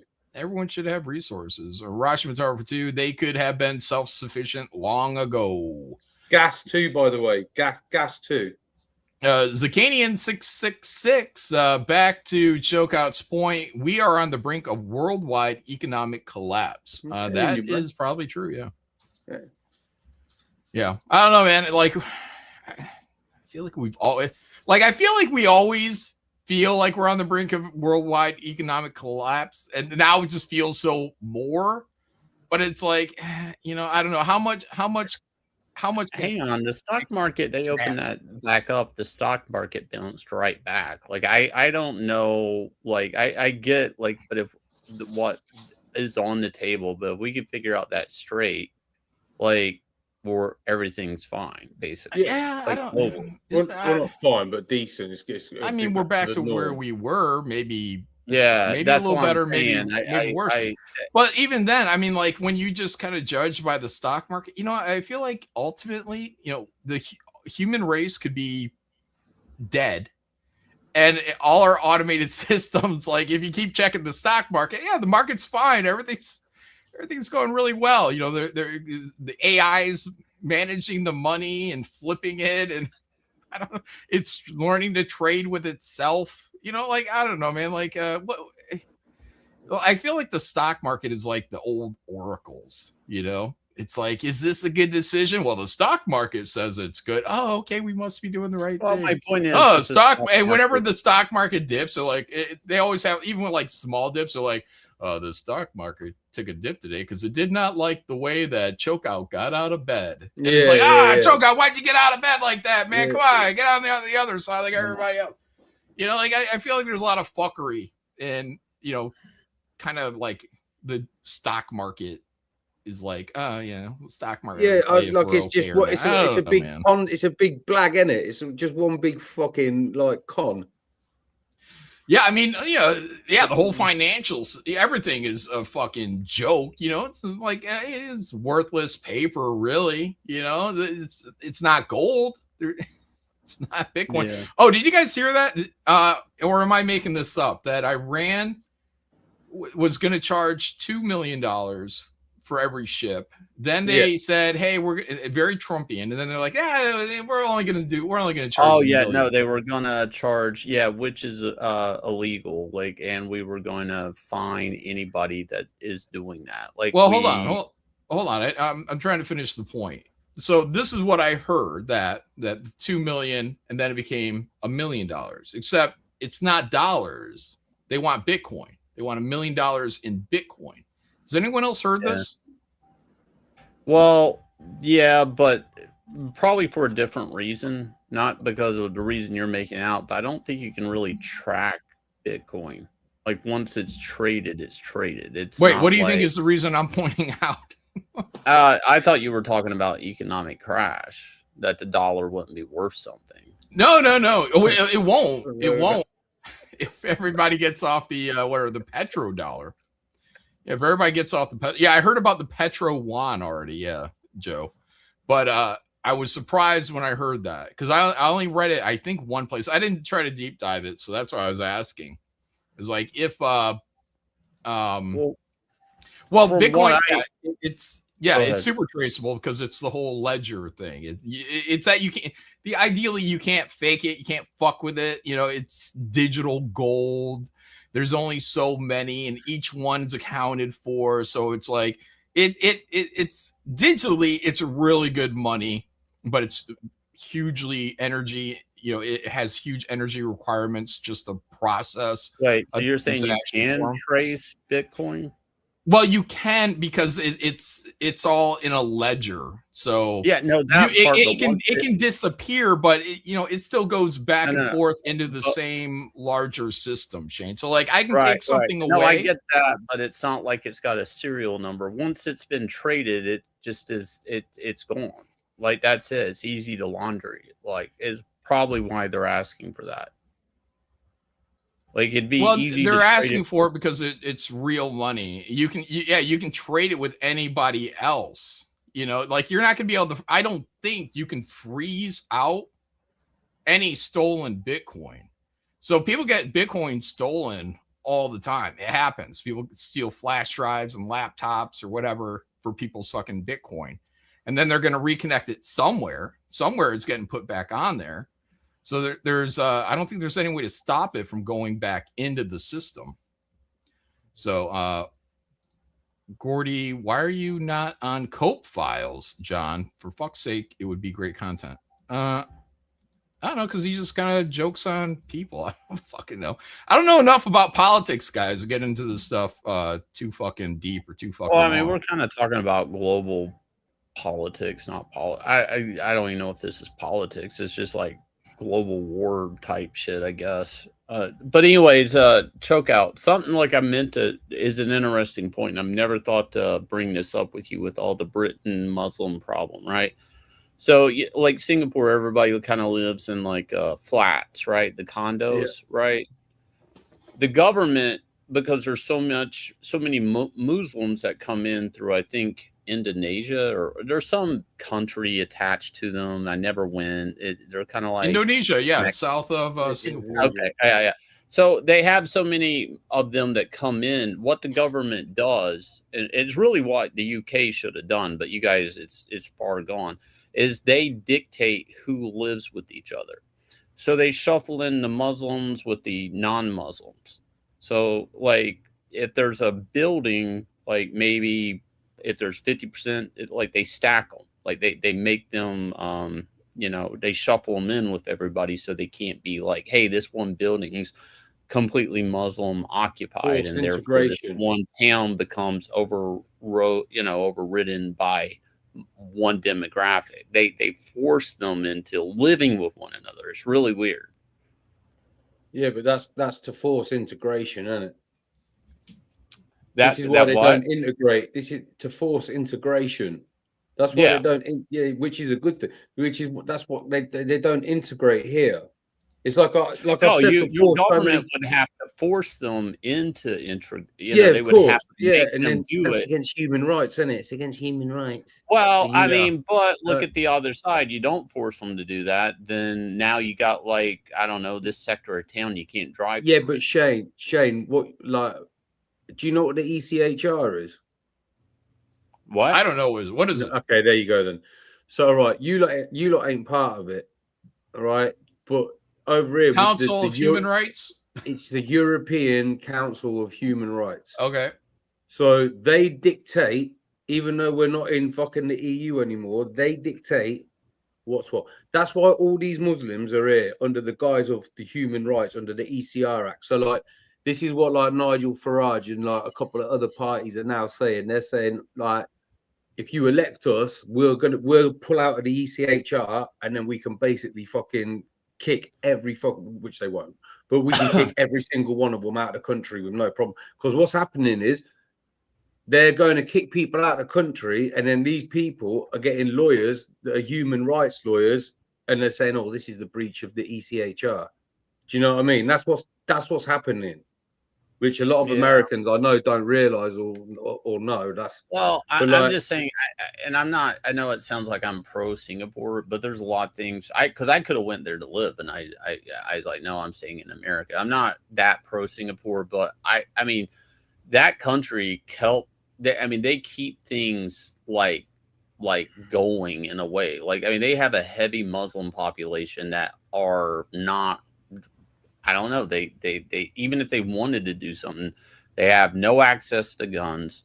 They have, like in the UK, but they're spread out, like, and they're kind of happy Muslims. Like they're like I don't know. Like it sounds fucked up, and I know there's different types of Muslims, but they're definitely not angry. And I don't know. Like, I mean, what do you call Interpol is there, and everybody has to be processed through Interpol. Like, I mean, you kind of probably have to take those steps to secure a country.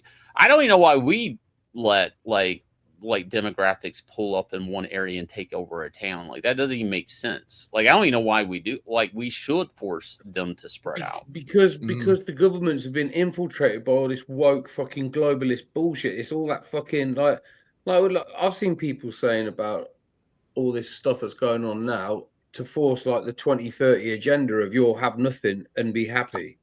You know, like one way or another, we're going to get there. Do you know what I mean? Cells. Hang on. Trevor says, I've never heard of sleeper cells. I just mentioned sleeper cells as an issue, like evidently happening, that maybe our government's not telling us about all of them that they're catching. I understand what sleeper cells are. Yeah, they could still become radicalized and active that way, but it's when these demographics get I don't know, like hoard up together, that they start this me versus them mentality. Yeah, I mean, then it just like that's part of the situation with like foreigners. Like, you really have to force them to become part of your country. You can't just say, hey guys, you can take over this town, like Dearborn, Michigan or some shit. Like, well, this is what I'm saying, Shane. And like fucking like, okay, so like I've said it before as well. This, and like John was saying earlier, this applies to other countries and people like us in their countries as well. Like, you can't, if you don't force integration. Like, okay, I'll take Spain for example. I know it well. I can give you a good example. You get a lot of English people retire to Spain because of the weather, because of fucking blah blah blah blah. Now they do what the Muslims do. They live in their own little fucking circles. They still go down to the local fucking, it looks like a pub that's in England, except in the fucking sun. And they want eggs, beans and chips. They want a pint of fucking Stella. Do you know what I mean? Like, they're basically England still, but in Spain. And they ain't got a force to integrate because there's plenty of them to not have to. Now, the only reason it don't cause the fucking friction that it does with Muslims is because they've got basically the same beliefs, cultural and religiously. Do you know what I mean? That's the only reason it don't cause a problem. But you should have to speak. If you live in Spain, like anyone that's English that lives in Spain, all my mates in France, the French are actually doing it. If you live in fucking France, or you live in Spain and you're not from France or you're not from Spain and you've been there 2 years and you can't speak the language, get the fuck out. Yeah, you know what I mean? Get the fuck out. The chat's saying they're gonna have to want to integrate change. Like, I get that, but here's the thing: the first generation's not gonna want it. If they don't comply, they get the fuck out.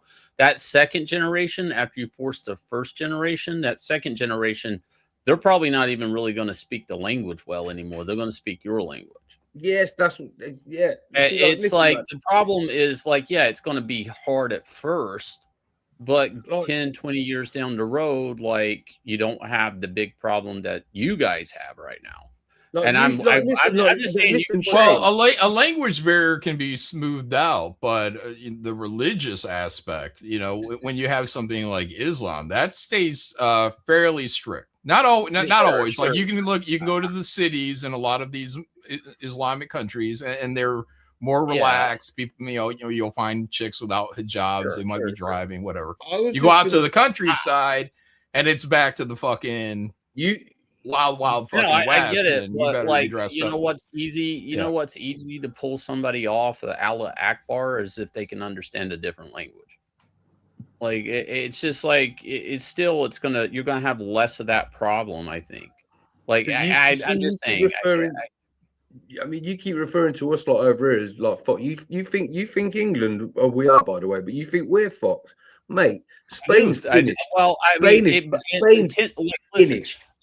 like, hang on, you're not looking at the 10-year plan of it. Like, it's like in 10 years, your Muslim population that are all hoarded up and they hate you, right? And they're taking over. They're producing kids within the same environment they're building, the same Yeah, culture that they're not converting to.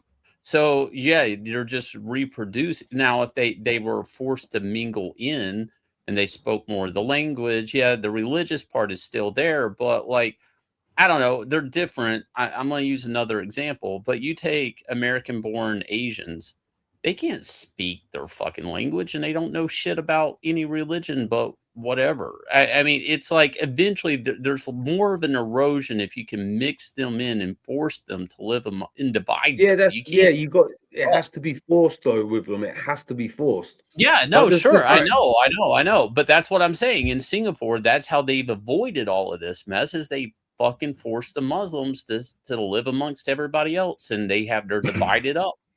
Rashi Matara says, John, the studies they have done is usually the first generation that are radicalized.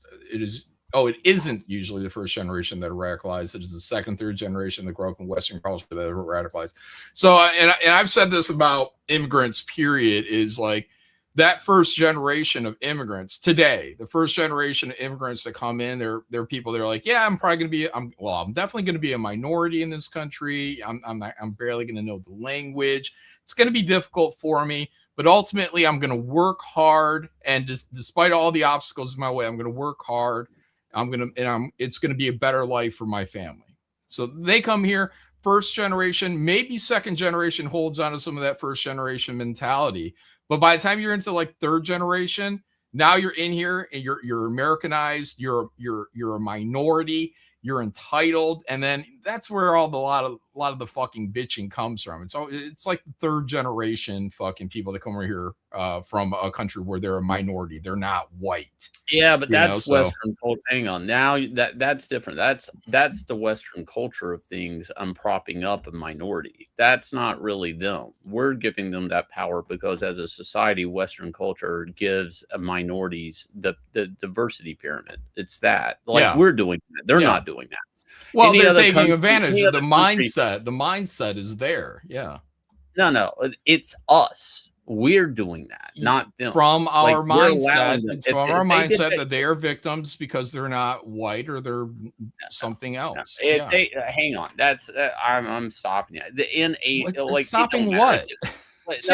Shane always disagrees with me and throws my argument back at me, but it's in agreement with me. All right, go ahead. No, okay, go ahead. What your argument is we lose out with the third generation because of how this country is now. Because of how we're set up with entitlements, this system, the third generation is aware of it. They were born here. They don't give a fuck about anything else. They don't want to work hard. The system is set up to fucking prop them up. They want to take a fucking advantage of that. They're entitled. So that's where the problem is. And if they don't get their fucking way, it's a lot of protesting on the streets and we're victims, et cetera, et cetera. All right. Now tell me where I'm wrong. Well, we're on the same page, but in a different way. I know, like Shane. Well, every time. Okay, let me just finish my goddamn point for everybody says like what I'm saying. If the same generation, the same kid, if that family was in an Asian country, they would pull that shit and nobody would give a fuck. If they went to protest, some cop is breaking their kneecap. Yeah. I mean, it is Western culture that's allowing them to do that, not them. It's white Western guilt. culture has let it's just I don't know if it's white guilt. I don't know what it is. But you could run that same kid at that same generation in any other country, and you protest. There's your kneecap. Why aren't you working? It's like the problem goes away. I sound like I'm wanting to be a communist or something, but this freedom of speech. Well, you don't. you don't have to be a you just have to get rid of the entitlements. Yeah, like you come here, you want to work hard, you do your thing, great. But you got to get rid of all these safety nets. Oh, we can't let anybody fucking lose, especially if they're brown skinned. Just get rid of all that shit. Just get rid of it. So here, like all you know is the only way you eat is when you work. I don't feel like we got to go out there and start breaking kneecaps, but it's got to go back to like the old ways of immigration. And a lot of people that are coming up here illegally are coming up here because they ultimately want to take advantage of whatever fucking benefits they're going to have from being here. You know, cell phones or fucking, you know, drop off a fucking baby. Now the baby's fucking get rid of all these fucking incentives. The illegal immigration is going to drop. The country is going to be a lot better. You're going to slow down, you know, millions of people coming in here and just changing the entire demographics. There's a lot of just big fucking problems that come out of welfare. So, anyways, and also let's get rid of welfare. That's another big problem here, man. They get given more than fucking people that are from here. Well, did you know what happened to fast food? Chips and soda prices have went down because they took away like chips and soda from EBT cards. Yeah, really? Have you kept up with that, John? Did you see that on the news? No, I didn't hear any of that. That's good. So basically, like if you go buy a bag of Doritos at Walmart or something, you'll notice the prices are going down. And you'll see more and more chips and soda sales. So what happened is they basically probably because of, is it the Kennedy guy did it? I don't know. It was part of Trump. RFK, he did it. Yeah, he did it. So like because like they're not able to there's no way to say this without pissing somebody off. So fuck it. Because the blacks can't go in and buy the soda and the chips with our tax dollars. The chip companies figured out that they can't, that now they're not selling enough. So now they basically are like, they're not subsidized by our tax dollars anymore. So now they're having to less drop demand, the price yeah. to keep selling the same material. It's fucking the craziest thing. It's like, so it kind of starts poking holes in this whole welfare system. If you start looking at it, like that the welfare is actually maybe shooting the cost of things up. Absolutely, just like the stimulus checks did. So yeah, that's how they stay in the houses. Like, they have, there would be a lot more available houses for sale if that's what I keep saying in Michigan. I'm just like, get rid of this shit. Let these guys move into Ohio, Indiana, Illinois. Let them go funnel out to these other states where they can take advantage of welfare systems. And we're gonna take a hit. We're gonna take a hit. You know, the economy is gonna drop and whatnot. But you pull the Band-Aid off, and then, you get a couple of years in and you're going to get a strong recovery and you're going to have more houses available. Prices are going to go down. People walking around like, it might have been Walmart, but they were walking around and like the fucking price tags have got like the food stamp like picture next to it with a cross through it, like a circle and a cross. Oh, really? Yeah. Are they doing that here? Yeah, it was in America. That's what they were doing. Oh, was it America? Oh, okay. Yeah, it was in America. Walking around the fucking supermarket, going like, "Oh shit, I can't buy my." He wanted to buy iced tea, and he couldn't buy iced tea. Good. And there was other stuff he couldn't buy. Like it was like fucking. It might have actually been fucking chips. But either way, there was stuff they couldn't buy, and there was like a circle with the food stamp in it with a cross going through it. Yeah, I just think that's completely reasonable. I don't even think that's like unreasonable. I think if you're using food stamps, it should be for like the very, very basics, like rice, bread, water, like just basic fucking stuff. Like imagine claiming to be on fucking benefits and then walking in and spending it on fucking stuff like you'd be surprised. Candy bar and then fucking.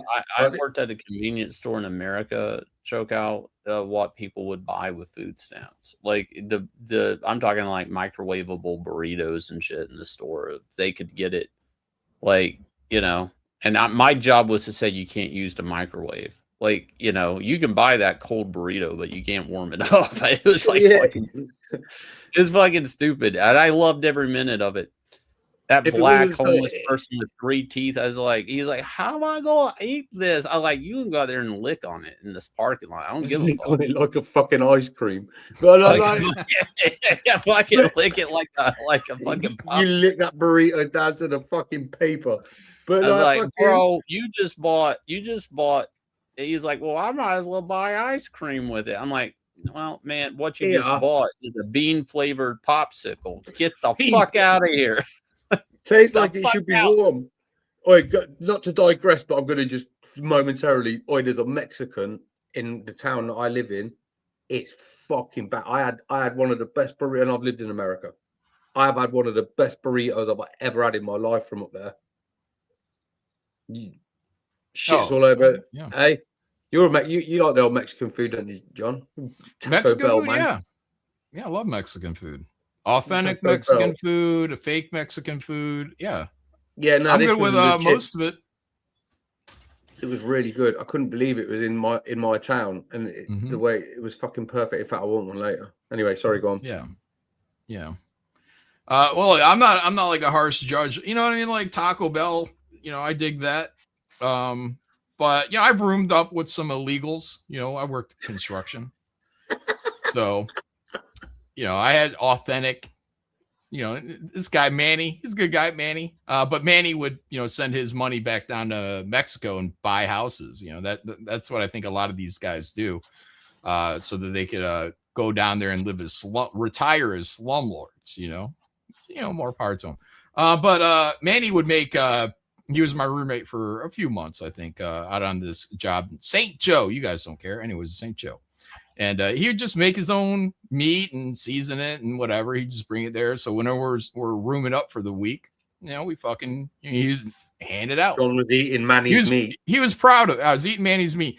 Look, Manny was proud of it. He was proud of his fucking cooking.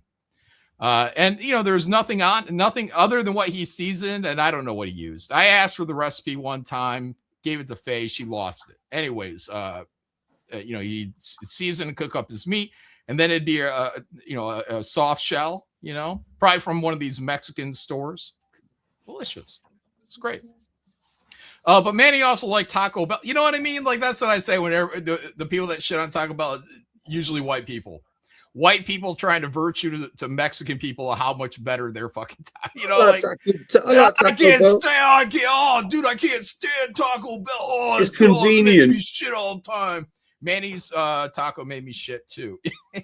Listen, Taco Bell's never given me the shits, Well, my stomach, I'll shit anything, honestly. It's never given me the shits. Never. I miss Manny. He's a good guy. Yeah, he's a good cook. Manny was a good cook. Manny, my nanny. Oh, you lot, I gotta go to the gym. All right, later, Choco. Take care, everybody. Yeah, Take talking care. about all that good food.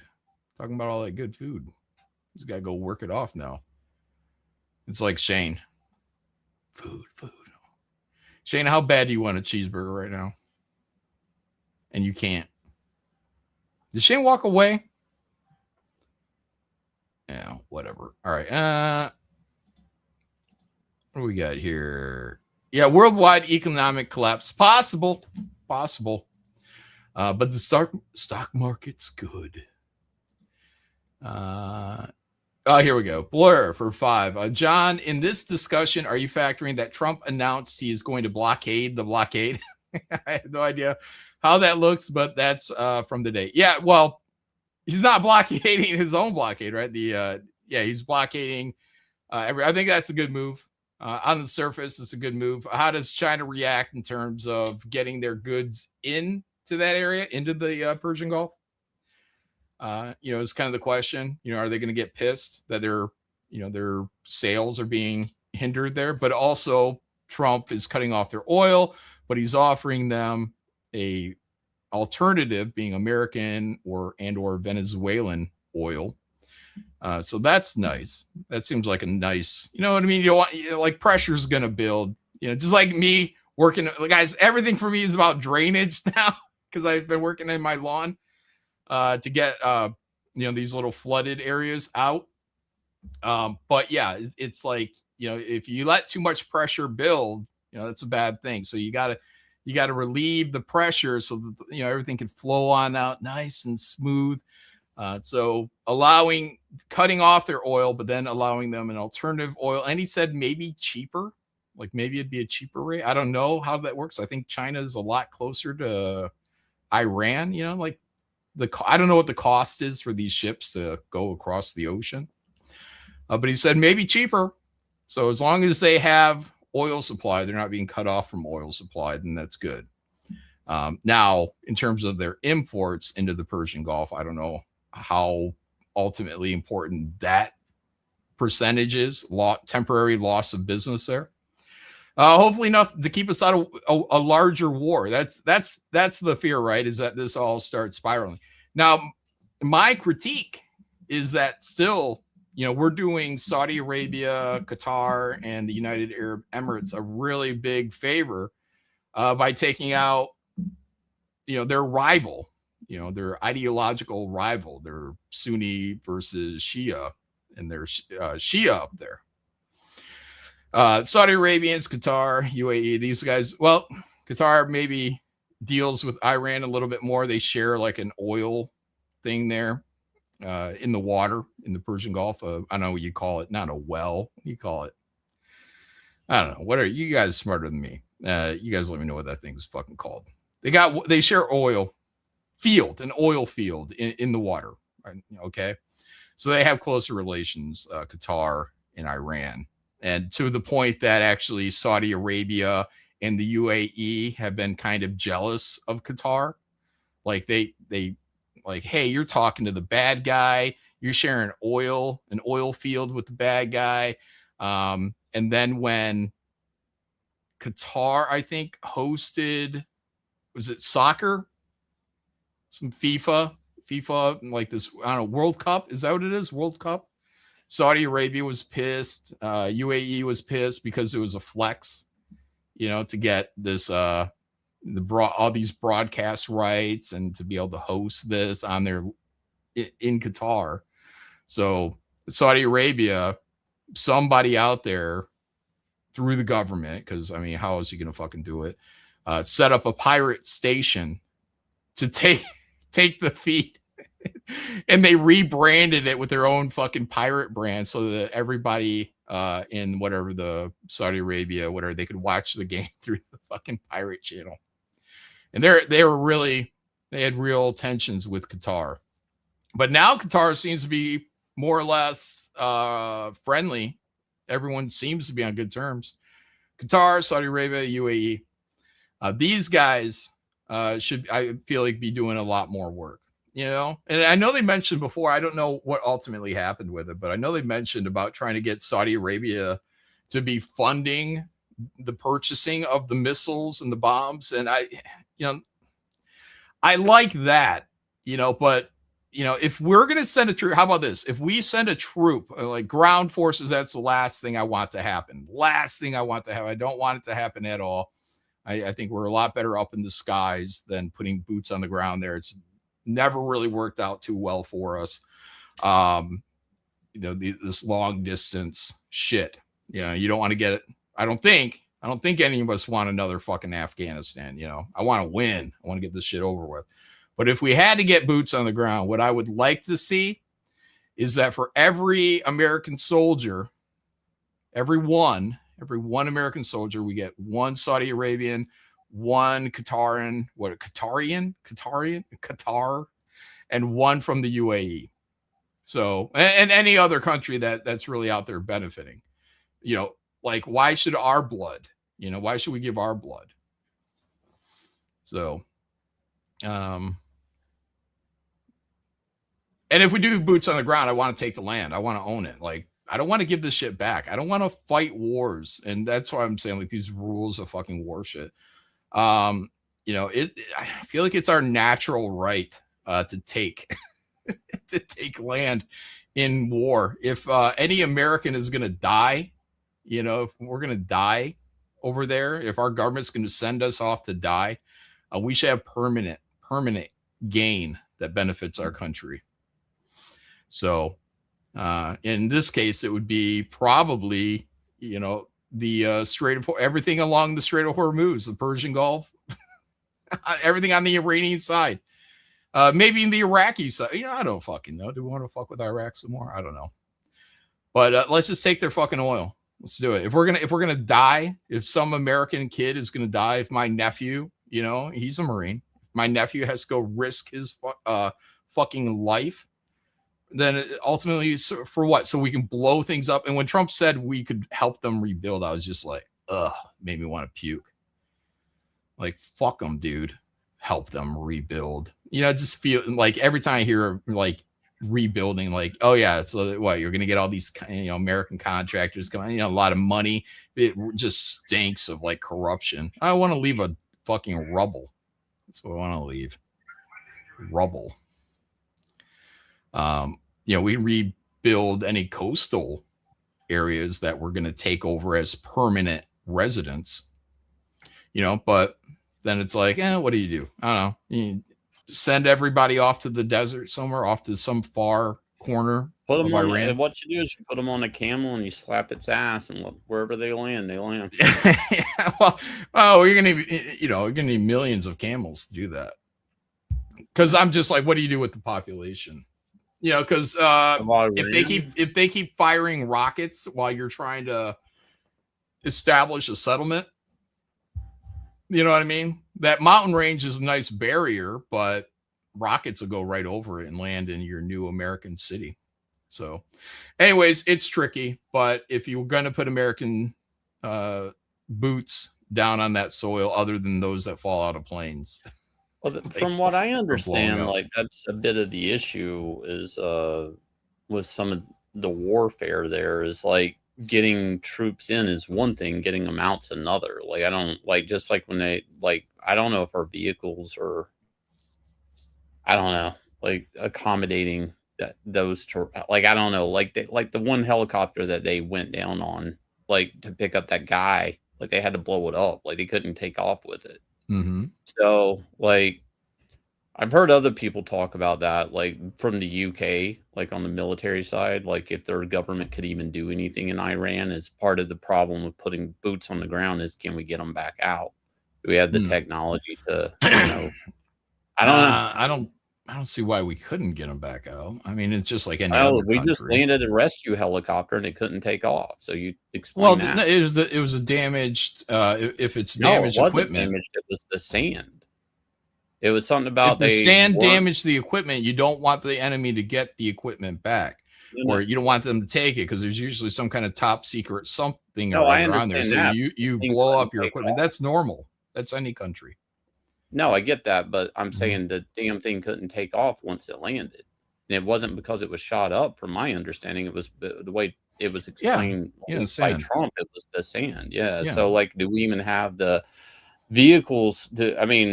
Most of our war vehicles, are they built for Iran terrain? I don't know. We've fought plenty of wars through deserts at this point. So, whatever the circumstance was with that, it probably was unusual. Yeah. It was unusual. So I don't know. I'm not aware of the story, but that would be my guess. But yeah, anytime anything breaks down anywhere, you destroy it because it's probably got some kind of technological innovation or something in it. So you just blow it up. You don't want the enemy to have it. Guys, I'm not a military guy, man. I don't know. I'm just asking these questions. It's just like, sorry. I'm of the there's no stupid question school, even though there you go, Shane. No stupid questions here, buddy. Don't make fun of me, chat. Yeah. I'm not even sure if we're aware, because I remember like when I worked for PS Magazine, like we kind of would get all the military equipment. We had to draw like pictures and from a military guy. He would take photos for us. And then I'm kind of curious, like I don't even know if we actually, us as citizens, even understand all the military equipment that they're using right now. Not at all.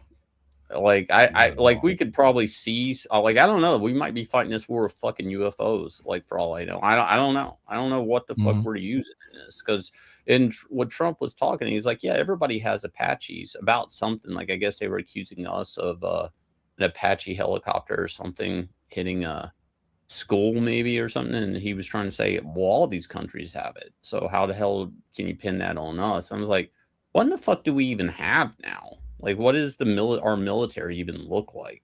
Mm. I don't know. Yeah, well, we hold on to certain things, like certain jets. And I just was hearing that from that guy. I tell you, I was listening to this guy, Max Afterburner. I was listening to him, and he was actually talking about how, you know, we sell off a lot of this technology, but we, you know, like most countries, we hold the best for ourselves. So, you know, the top of the line stuff is still ours, whatever that is. I'm not an expert on jets. You know, I'm not even a fan, really. I mean, I like Top Gun.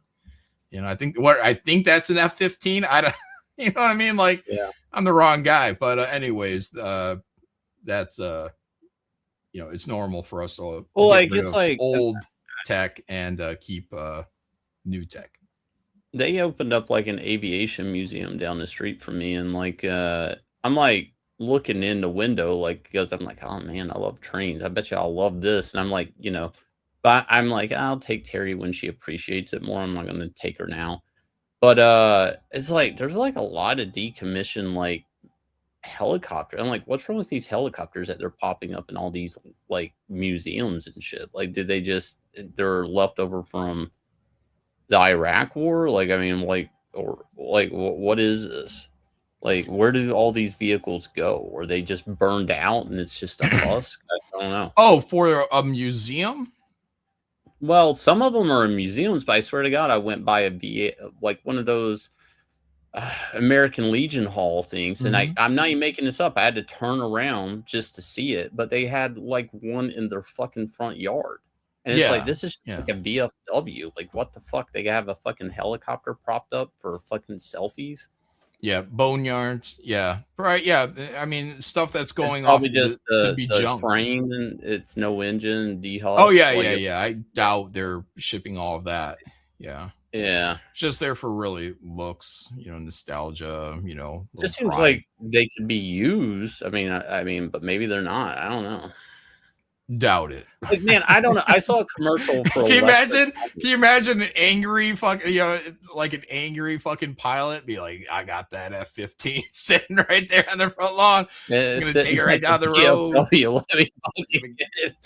Get that motherfucker up in the I mean, air. I saw like a commercial for an electric Hummer, and I'm like, well, Hummer's a military vehicle, and now we're making electric Hummers. Well, Like, I mean, yeah, they've had civilian versions of Hummers. No, for I a know, while. I know, Remember but think about it, Schwarzenegger would if- have one that was like 20 years ago. Yeah, I know, but now are we going to start doing electric military vehicles? I was just surprised that a car that heavy could be ran off electricity. I guess is my point.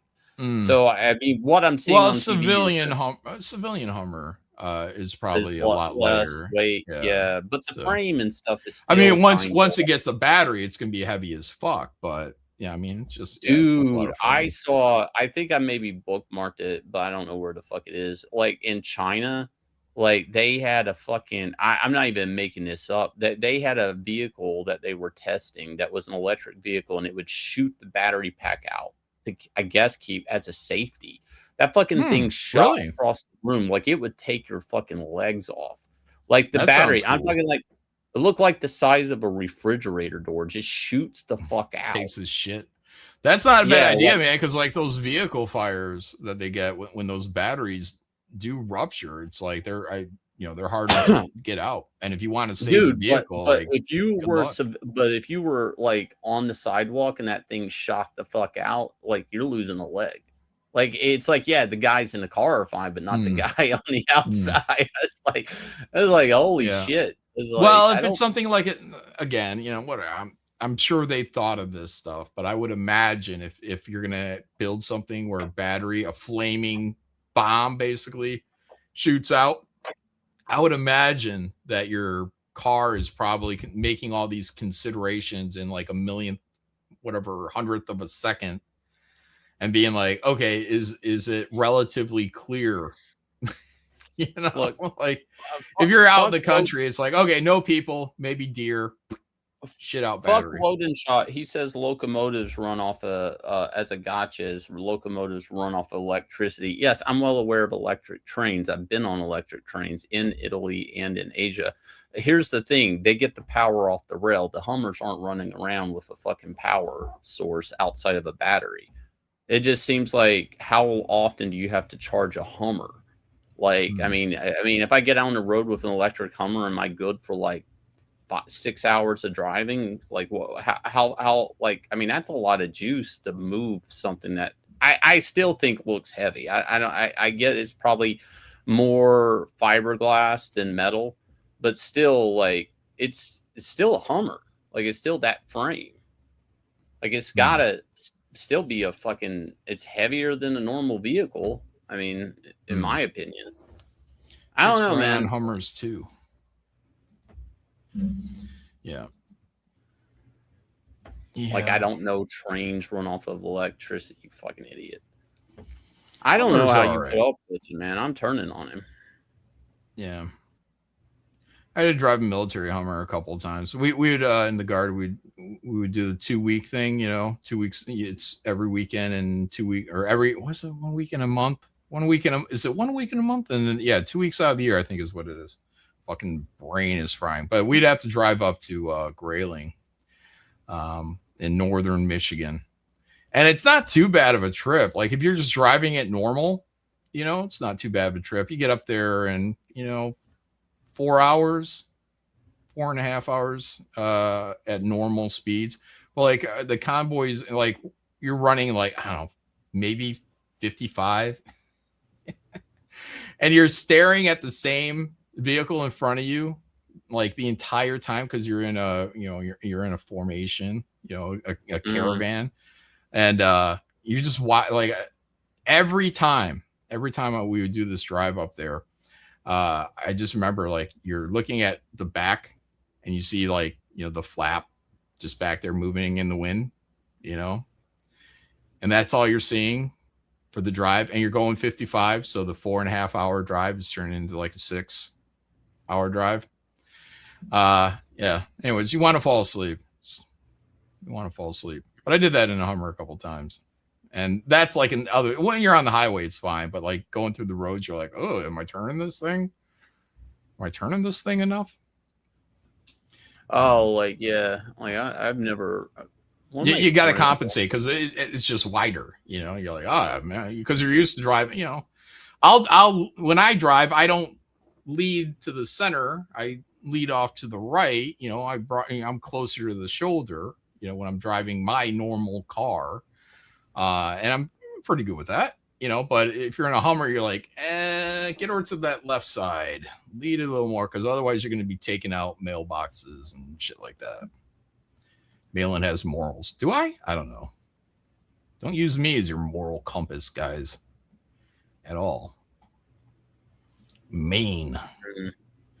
I don't know. Like I mean, I just know what statistically they say. They act like we've already won this war. So I hope that's true. Zucchanian. John, read your supers. Don't be ashamed. I just read them. Zucchanian. What was there? A whole bunch? Was there a whole bunch more? Trevor Bruce for 2. They are going to take away your dogs. Choke out. Oh, yeah. Muslims don't like dogs in the house. Zucchanian 666. Drink is grabbed. Okay, so how does this relate to Moloch, which I believe is depicted as an owl? Oh, that's a whole other thing. The Illuminati.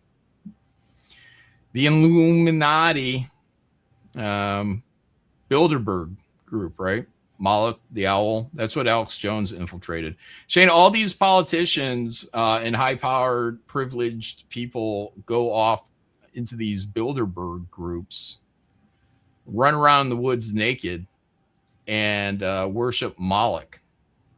Yeah, they. I don't know. Did you ever watch House of Cards? I mean, I might have watched an episode.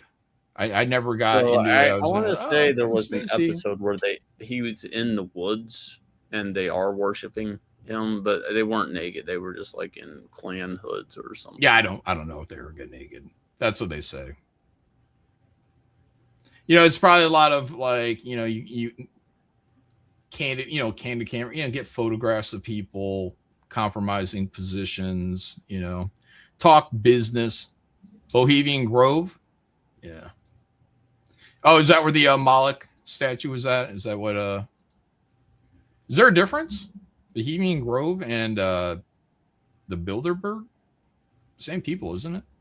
I don't know. Anyways, yeah. So everyone's out there, elites. But even then, like, what was it? The Bushes were from the what was it, Cross and Bone Society or something like that? Skull and Bones. Skull and Bones. Skull and Bones, yeah. Like, holy shit, dude! Like, you guys are in some secret society. Yeah, man. That's why when it's like I take being in Comicsgate so serious. Oh, what? Because there's compromising. No, it's like yeah. It's like it's Bones. kind of the same thing. We're in this secret club. There's compromising footage of all of us. You'll end up with somebody somewhere pulling a receipt somewhere. Like, look, this one time, like they're like, Uno, I got this receipt. It's like the same thing. I'm out here, people got me by the balls, like. Whatever. Mailing his Skull and Bones. Holy shit. No, I'm not. I'm a 2-time high school dropout. I don't think the secret societies are going to be looking for my kind. You know what I mean? 2-time high school dropout. I had to go back to be sure, Shane. It's like, am I making the right move? I went back and then I was like, you know what? Yeah, I think I did make the right move. Right move with what? Dropping out. Oh, yeah. Dropping out. Yeah. Yeah. And then I dropped out and went in the army. My brother was going in the army and a friend of ours was going in the army. And I was supposed to go on as a family thing, a pairing, family friend thing. So we would be in the same basic. We would be in the same AIT. But my brother had enlisted first. They told me they would do that. And then after it was all set up, they're like, oh, well, actually, we can't get you in because the one that my brother was scheduled for was now full. But we can get you in a different basic and we can get you to the same AIT location, but not the same class or the same MOS. So my brother I think he was a 31 Foxtrot and I was a 31 Lima. And I don't think 31 Lima exists anymore. But anyway, so I went to Fort Sill, Oklahoma, which is artillery. So everyone's like, oh, artillery. I'm like, nah, it's just there for basic. And then I shot over to Fort Gordon, which is no longer in existence as Fort Gordon. They renamed it to, is it Eisenhower? Something like that. Why would they rename it? Like, why? I don't understand. I don't know if it was like, everybody, all the statues are being torn down and shit. I don't know. I don't know if it was something like that, or maybe just they felt someone was more important, so. Wireman. Yeah, cable dog. I was a cable dog. Yeah, we ran wire and cables. And little thin wires. What are they? Red and green. Like you can't be colorblind. Run these little kind of little. They're for the wind up phone. You roll. You know what I mean, Shane? You're in the movies. Yeah. You get the little phone box, and they're like. Yeah. So you got to hook these little red and green wires up into it's real cake. I used to know, like, my schooling was like knot tying. So we would know how to tie these wires up and cables to almost anything. All these series of knots. P's and Q's, like all these little different ways of making really good knots. Like I left that school a knot tying expert, Shane. And then I went back home, because it's the National Guard. So I go back home, and within about a year, we're heading up to Grayling, and because I think I missed the first Grayling because when I got back, it was like June. I think we usually went in June. So by the time I got out of schooling, Grayling had already gone by. So I go a year, I get up there. And Shane, I don't remember how to tie a goddamn knot. I'm doing shoelace ties. These fucking things. It was horrific. That's how bad my memory is, though. I was just like, fuck, man, I can't do any of these fucking knots anymore. And my sergeant, when I first got there to my unit, it was just me and him. And he was an old black guy. and we would check out a vehicle, and he would have me drive around Ypsilanti, because that's where our unit was at. I'd drive around Ypsilanti, and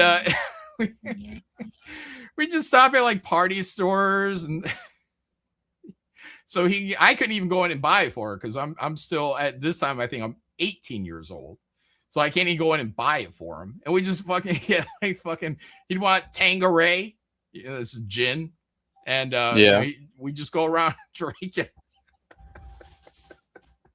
Wow, it was great. It was fucking great. And then I remember there was another guy there. Like, he was like a cool old black guy. Like, he could just, like, he starts talking, all the black guys, they're all connected and stuff. So like, all connected. Yeah, imagine that. There's a little extra bro ham stuff going on with the blacks there, and I'm assigned to my sergeant here, so we never did anything that was like related to what we did until we went up to Grayling.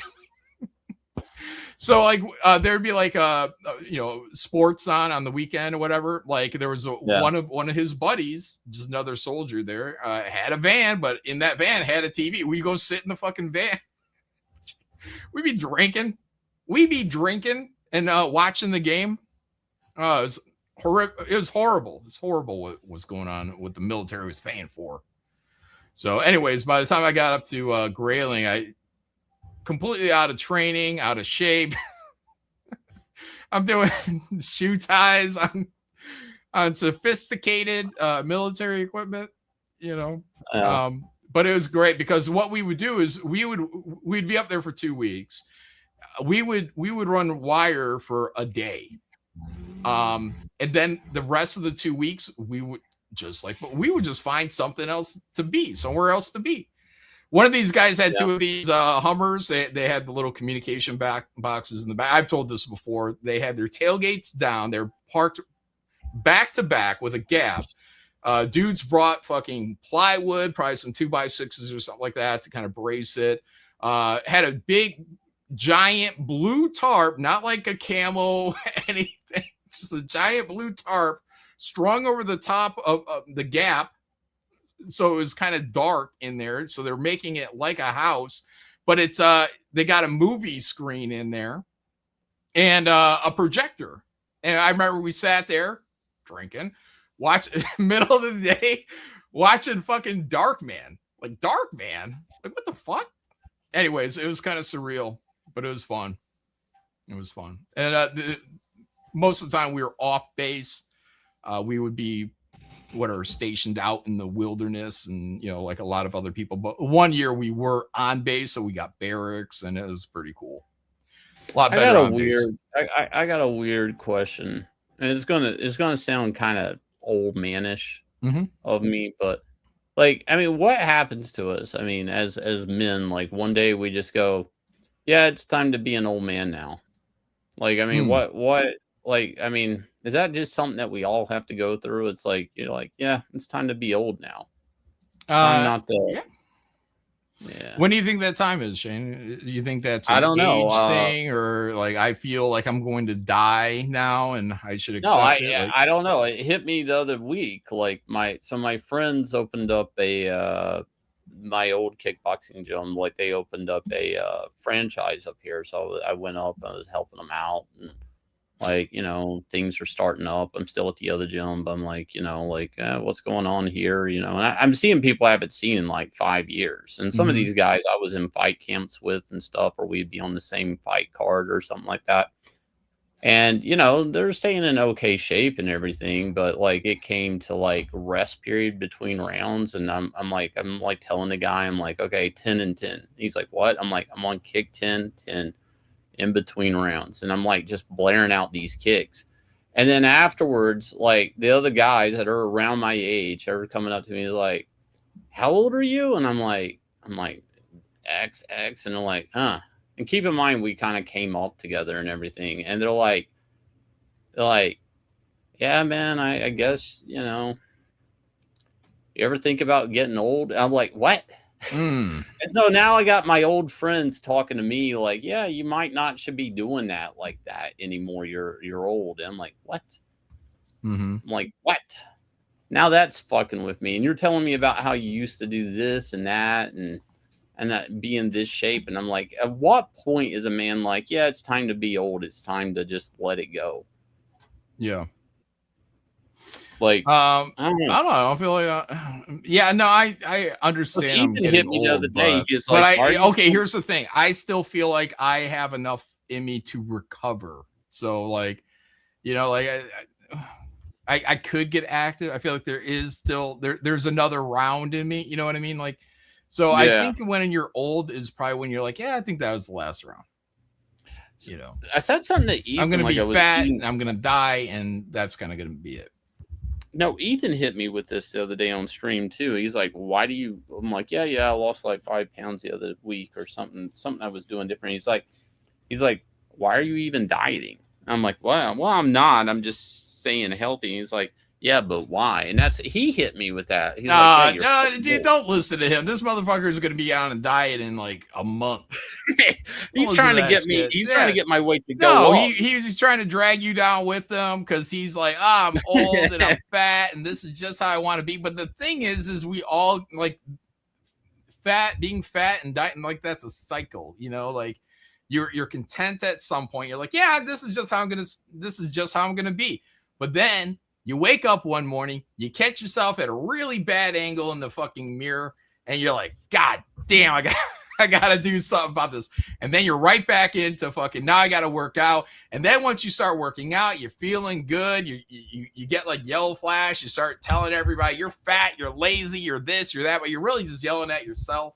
You know what I mean? The only thing fucking yellow. Yeah, and then you get to the point where you fucking, you know, someone brings a pizza into the fucking room. You're like, I'll have a slice. Yeah, I'll have a slice. You take a slice of that pizza. Those carbs, so good.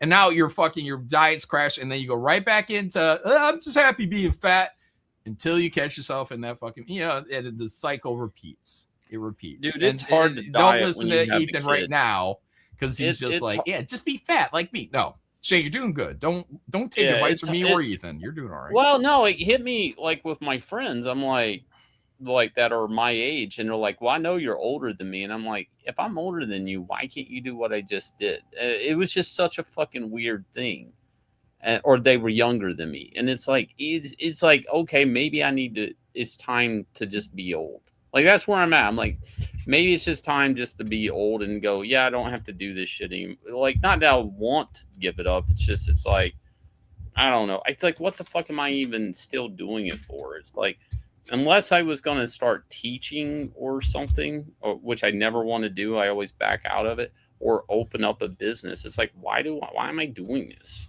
For your child, Shane, so for that my you'll child, be alive. Right? So I'm gonna teach my child to be this elite fighter. No, so you're alive when Carrie grows up one day and has kids, and then you can see your That's why I would think, should continue to do what you do. Otherwise, you're going to die young like me and Ethan. Zakanian says EVS has become couch comforter of worlds. Yeah. Ethan's let it go on. No, but if you see anybody that's ever cut weight in competitions, it could be wrestling, it could be whatever.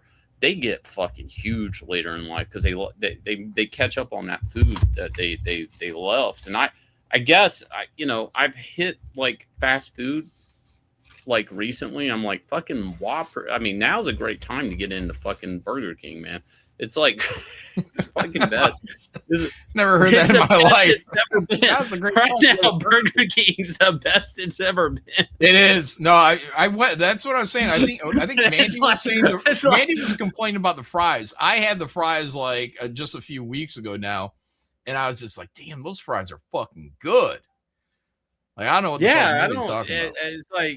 It's you want more salt, just put more salt on them. They're fucking good. And they're perfectly salted. Yeah, it wasn't too much, it wasn't too little. Fucking put them in ketchup anyways, man. I don't know where everybody's bitching about fries. It don't matter. That fucking burger hits. And I've had McDonald's, man. Their fries, look, they're overrated. I don't think McDonald's fries are what they were in the 90s. I remember them being more salty. There was more potato, not just this crisp they're almost like fucking potato chips now. Like you get fresh fries and they're still hard as fuck. It's like, the fuck is this thing? It's just a hot potato chip at this point. Shane, I saw this thing today. I'm looking to see.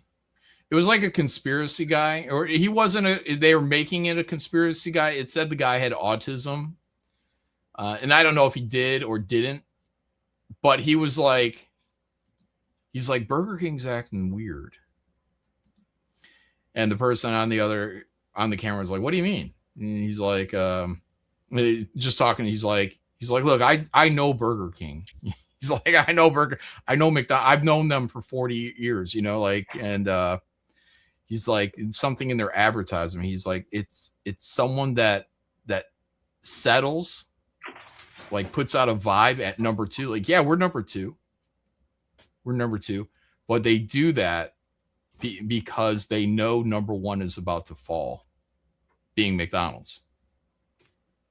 And they were kind of making out like this guy was kind of Rain Manning this from watching 40 years of like their advertisements. He's like, yeah, they've settled at 2. They're comfortable at 2. But why? Why are they comfortable at 2? Because they know number 1 is about to fall, which will make them like they don't have to fight anymore. They just they will become number 1. McDonald's, well, they all are now. They're trying to make it almost like automated. Like one of ours had an AI like drive-through. Like I don't know if you've hit one of those yet, but they got AI drive-throughs. But the thing with McDonald's is, and I do think minimum wage when it went up kind of fucked fast food. Like so, like for me, Terry and Yanzi. Yanzi, like we have to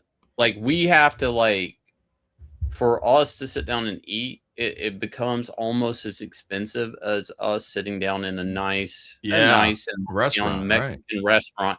And actually, like if it's enough of you and there's promotions at like Chili's or TG or Fridays, it's like people are going there instead of fast food. Fast food, the problem with fast food is it especially Taco Bell is a good example.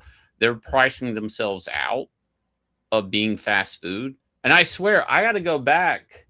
I swear I saw a Taco Bell with a balcony. And I'm like, well, you guys are trying to be a nice restaurant, but still sell the same dog shit you were selling when you were selling 99-cent tacos. Like Taco Bells are remodeling themselves to be this, I don't know, cool place for kids to hang out. But the kids are just hanging out in the fucking parking lot and they're not eating the fucking tacos. Like I don't know what the fuck Taco Bell's trying to do, but they thrive by being the cheapest fast food you could buy. Mm-hmm. And now like I don't like. What are you saying? You think Burger King's going to win the franchise war or Taco Bell? Well, because of quality. Like if I'm going to not either one of those. McDonald's will fall because of quality. It's the pricing. So when the price is what it is, like I'm like, okay, I'm going to eat Burger King. Yeah, I have to drive further. I'm going to go to Burger King. If I'm going to eat junk, here's what happens for some people. If I'm going to eat junk food, I'm going to eat good junk food. If I'm going to eat good junk food, I don't mind paying a little bit more. Mm-hmm. But if the price is the same, I'll drive further to get more for my money. So if McDonald's can't taste better than Burger King, they're fucked. And right now, I don't think they do. But like at all. Like I don't think they can compete with McDonald's. I do think McDonald's is surviving off a brand like recognition and maybe the Big Mac. I mean, I don't know, something that you can't get somewhere else. Yeah, like, I don't know, man. Like, I think Burger King is better. Like, I keep thinking, because I have McDonald's in my town, and like I'm driving around and I'm just like, man, what do we want from McDonald's? And I'm like, nothing. That what was it? The McArch yeah. That they had, Big Arch or whatever. I don't know what. It wasn't that great. Like they need to bring back. They need to bring back that motherfucking Arch Deluxe and charge me more for it. I will gladly pay more for Arch Deluxe to come back. That was so good. It had its own bun, had its own I think it was round bacon on Burger there. King And knows sauce. Burger King knows what they're doing, because like they remodeled a Burger King near me, and if I order a Whopper, it's wrapped exactly half perfect, tucked in like it's in a fucking blanket wrapper, and then in a box. They put it in a box, and then within that box there is a lettering that says something like a compliment to me. So I open up this thing and it's complimenting me, like a fortune as I'm about cookie, to take a bite of this great ass burger. And it's like, I don't know, they're definitely they're competing, but I don't know, like, because their burgers are flame grilled too. So like my buddy worked at a Burger King. I went in there one night because we're kids. Oh, look, we're in Burger King and it's closed. Oh. So he's showing me around, and he made a patty, and like they put it on like a kind of grilled conveyor belt, and it just kind of goes right through this kind of oven thing, and then it comes out the other side and it's fucking done. I was like, oh, okay. Because I had worked at McDonald's, and that's just I forget, clamshell grill. So you pull down these tops and it cooks top and bottom, and set a timer, walk away. But I think having that little flame on there, I think the burger is better. But yeah, just the fucking Whopper is great. Guys, again, if you're on the road, and if you stop anywhere actually, but if you get a Whopper especially, because those can be sloppy and they can start to fall apart. If you're on the road, ask them to cut it in half. It becomes a lot more manageable. You're going to thank yourself when you're driving. All right, go ahead. Yeah, I don't know, man, where McDonald's is going to be at the end of this. Because it's like, you think they're just this giant empire. They're not going anywhere, but I don't know. Like, I don't know. A new generation's like, what the fuck is McDonald's? And they always like, are you ordering off the app? Are you ordering off the app? And it's like, no, God damn it, I don't need you on my cell phone. Yeah, like that. That annoys me because I never order on an app. Like, just say, how about you just give me a greeting? Because if I'm ordering on the app, I will be telling you. Yeah. Just say, welcome to McDonald's. How can I help you? Or whatever they say. Can I take your order? And then you say, yeah, I ordered on the app, and here's, I don't know if you give them a number. I've never done it. Here's the number. Okay, thank you. Please pull ahead. Like, pretty simple. But yeah, I hate being asked if I ordered on the app. Like, bitch, I'll tell you if I ordered on the app. Let me just look at this fucking menu. Because I feel like I'm starting off with a negative. No, I'm not. Well, now if you walk in, they kind of want you to like order from a terminal. Like, I hate that too. It's like they're trying to build like the whole thing is about to turn into like a giant vending machine, like the biggest vending machine you've ever been to. Yes. And it's like, I don't know. Like, at that point, either the price has got to drop almost next to nothing for me to be ordered. Like, I'm not going in there ordering a fucking hamburger out of a fucking vending machine. I'm not doing that. Like, I don't. Yeah, I feel like there needs to be an upstart burger company, Shane, an upstart burger company that goes back to like the basics, where you make a really fast burger, it's really good, and it's dirt cheap. I think once you get the large corporation there, the corporation is just, how do we get more and more and more? But if you're smaller, maybe three restaurants in your surrounding area. Just be really good, really fast, and just keep those three. You're going to make a living. You're not going to be a billionaire, but I feel like people, if you build, they will come.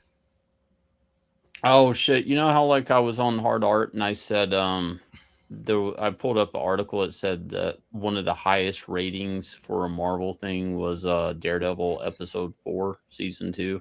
Okay. On Disney. That's the episode with the bullseye thing where he goes into the diner and everything. So we were talking about that trailer and like, oh, did he finish the milkshake? This, right. You had all these questions. Like, yeah, because we're fat or former fat, right? Yeah. Mm-hmm. So all of that's actually answered in that scene, but that doesn't matter. Wait, no, it does. Did he get his milkshake? Yeah, he finished it by the cops came in, and then after he killed everybody, he complimented the lady that it was a great milkshake. Oh, that's smooth. I like that. Yeah, and he takes the ketchup bottle and sprays the logo. Yeah, he sprays the logo on there. He actually takes a lobster shell, like a pincher shell, and kills a guy with it.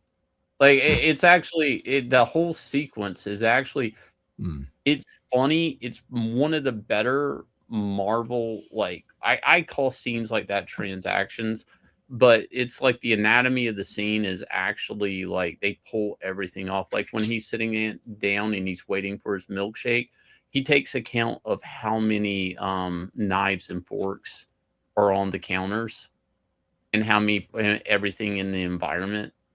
And then he calls the cops and says, "Hey, I found so and so over here. Come get him." Like, so he's setting up a trap, but he like sits at the counter in the middle of like the diner counter where he's got equal amount of like knives and forks to his left and equal amount of to his right. Like the whole setup. And I was like, this is a really good scene. Like whoever did this gets the character that he needs as many things as possible to throw and everything's a weapon. And he even notices the lobster tank and it's from the trailer, but I was like, it's like some good people are working on this show despite things I don't like, but this one scene I was like, I haven't seen a character executed that well in one scene. Maybe some James Gunn Superman had a scene or something like that in it, but like I was like, that's really good. And I was like, so maybe that score was right. Like I don't know, because I was like, I was impressed with it. Do you want to talk about the main bullseye kill, or is that too big of a spoiler? I haven't gotten there yet. Oh, okay. I don't know. Like they keep, and there's also a new trailer for the fucking Punisher. Oh man, there's a new trailer for the Punisher thing out. Like, and it pisses me off because you know how like maybe you do, maybe you don't. So working in comics, I got really close with the editor. That was an assistant editor. Like we were just friends. At my first wedding, he was like actually a best man at my wedding. Like we were friends. And but he had no real power. He was just like an assistant editor and then eventually be a writer. So I remember pitching and talking about a pitch with him. And I was like, and I swear it's the same pitch as that Punisher trailer. And now he's not working on it or anything, but I'm like, did he tell people my pitch? Because he went in trying to be a writer at Marvel and stuff. So I'm like, did he take my pitch that was for Unknown Soldier and pitch it to Marvel for Punisher? And then somehow this fucking idea of mine just kind of rolled around for years. And now it's in this Punisher thing. I was like, what? I was like, no way. Like, no way. I don't know. Now that's bugging me. It's probably just a coincidence. I mean, there's no way it got around. What? Oh, that's weird. Okay. Shane, here's the Punisher trailer, but look, the one there's look at that short. There's a mask thing. Wolverine crucified. Was that in the movie? The worst Wolverine. What is that? Worst Wolverine in the multiverse. Oh, him being crucified. John was transformed into a Terminator. Skynet. Anyways, the mask thing looks cool. All right, let's watch your Punisher trailer. You already saw this? All right. Well, no, yeah, but let me explain what my pitch was because it's pretty much here. So I had a pitch. There's this DC character called Unknown Soldier, and he had a bandage face soldier. Sometimes he'd pretend to be a Nazi or something, get behind enemy lines. I don't know. I don't even know if he had a memory amnesia. I didn't read all the books. But my idea for Unknown Soldier was we would have like, I don't know, these guys that were captive behind enemy lines or this one soldier. And he thinks he's in like, the whole thing would be like him in a room, like a prisoner of war, and they're torturing him, and they come in, they take his buddies and they torture him, and they're telling each other stories as they're stuck in this room in this cell. And And in the end, none of the buddies are there. In the end, they're all in his head, but he doesn't know which one he is. Like they were all like all his buddies are dead, but he doesn't know who he is in that unit. And that was my whole pitch for this new version of Unknown Soldier. Like he can't distinguish because they were such a group of guys that were tight with all these stories and stories from back home, stories of missions they were on, that, you know, through some sort of trauma or whatever, his head is just like fucked up to the point like he thinks he's everybody in his unit or nobody in it. Beowulf thinks you ripped it off from knowing the future when I told Anna it's all in your head. Whatever. Okay. Hey, Frank. Oh, he's going to be in a cell and he's going to be talking to people, but they're not really there, Shane. Look at this hair. What's going on? There's a lot of hair. Does he look like a Muslim? Mm-hmm. How you doing, brother?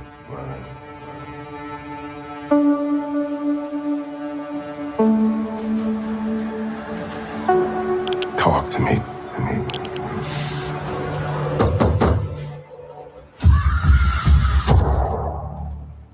Tell me what's going on. Oh, John Barenthal ripped you off. I just don't know if this story made it around. Like, and it's like, nah, it wasn't a great concept, but it was like solid. You know, it's like I could get in and out with that in 4 issues and have a hell of a kick-ass story. I couldn't have an ongoing character, but it's like, that's a crazy story, right? Yeah. I was like, and in the end, like guy just doesn't know who the fuck he is. He just has all the memories of his unit, or at least all memories, like, you know, stories, like, you know, like he's got personality disorder, head trauma, whatever. And like, I'm looking at this, I'm like, I wrote this like fucking like in 2000, like it had to have been like 2007, 2000, no, maybe earlier, like 2006, 5. But then that guy I was talking about it with, and we were pitching this, he ended up going and working at Marvel and doing all this shit as a writer, and he's pitched a million things. I'm like, would that son of a bitch taken my idea and pitched it to Marvel for a Punisher thing, not include me?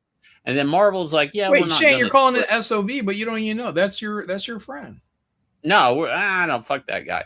But anyways, your best man at your wedding. What I don't. Yeah, he was, but he might be the best thief at the wedding too, John. I don't know. Yeah. I don't know. I don't know this guy. I really don't know this guy now that I look at it, because I think there's a world where maybe he was pitching this shit to Marvel, and they're like, "Yeah, good idea, kid, but you're nobody. We're not going to give you this book."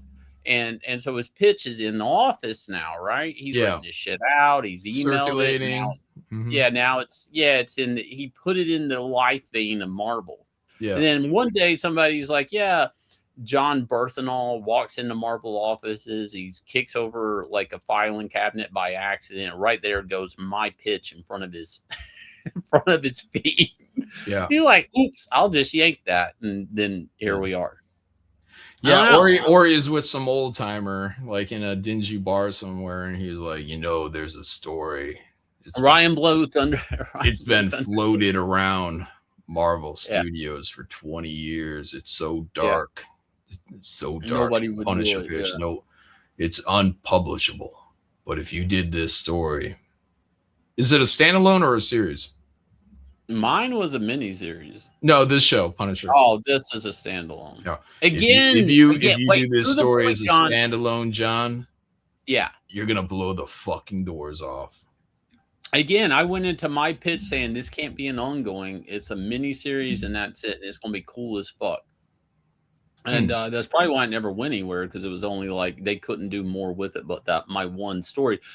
And again, Ryan Blue Thunder says there was no best man, Shane. It was all in your head. See, yeah,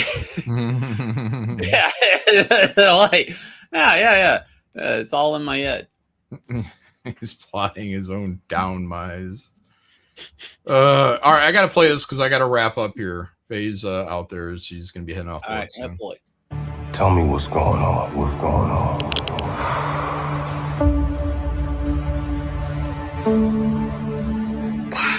I don't think I like these memories just flickering like that. I wish there would be a little bit more. In my story, you wouldn't even know that the unit is dead until you got to the end. I wouldn't have done that flickering shit. And I wouldn't have had voices or nothing. That's the twist. Is like, no, they're all dead. Yeah. Last shot. Boom. They're all gone in the room, and he's been talking to himself the whole time. It was always just you. Yeah, they're giving it away, and they're like, "Oh, you took away the mystique of Shane's plot." Think God's gonna forgive us for the things we've done?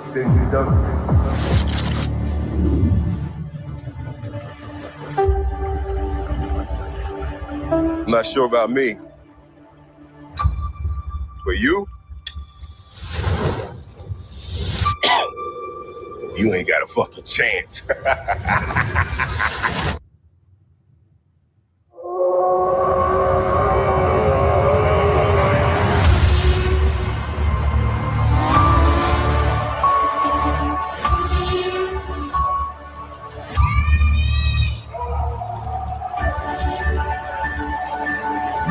That's all you got? That's all you got? That's all you got? All you got? Why is all this shouting like a fucking rap video? That's all you got? That's all you got? You're a white dude.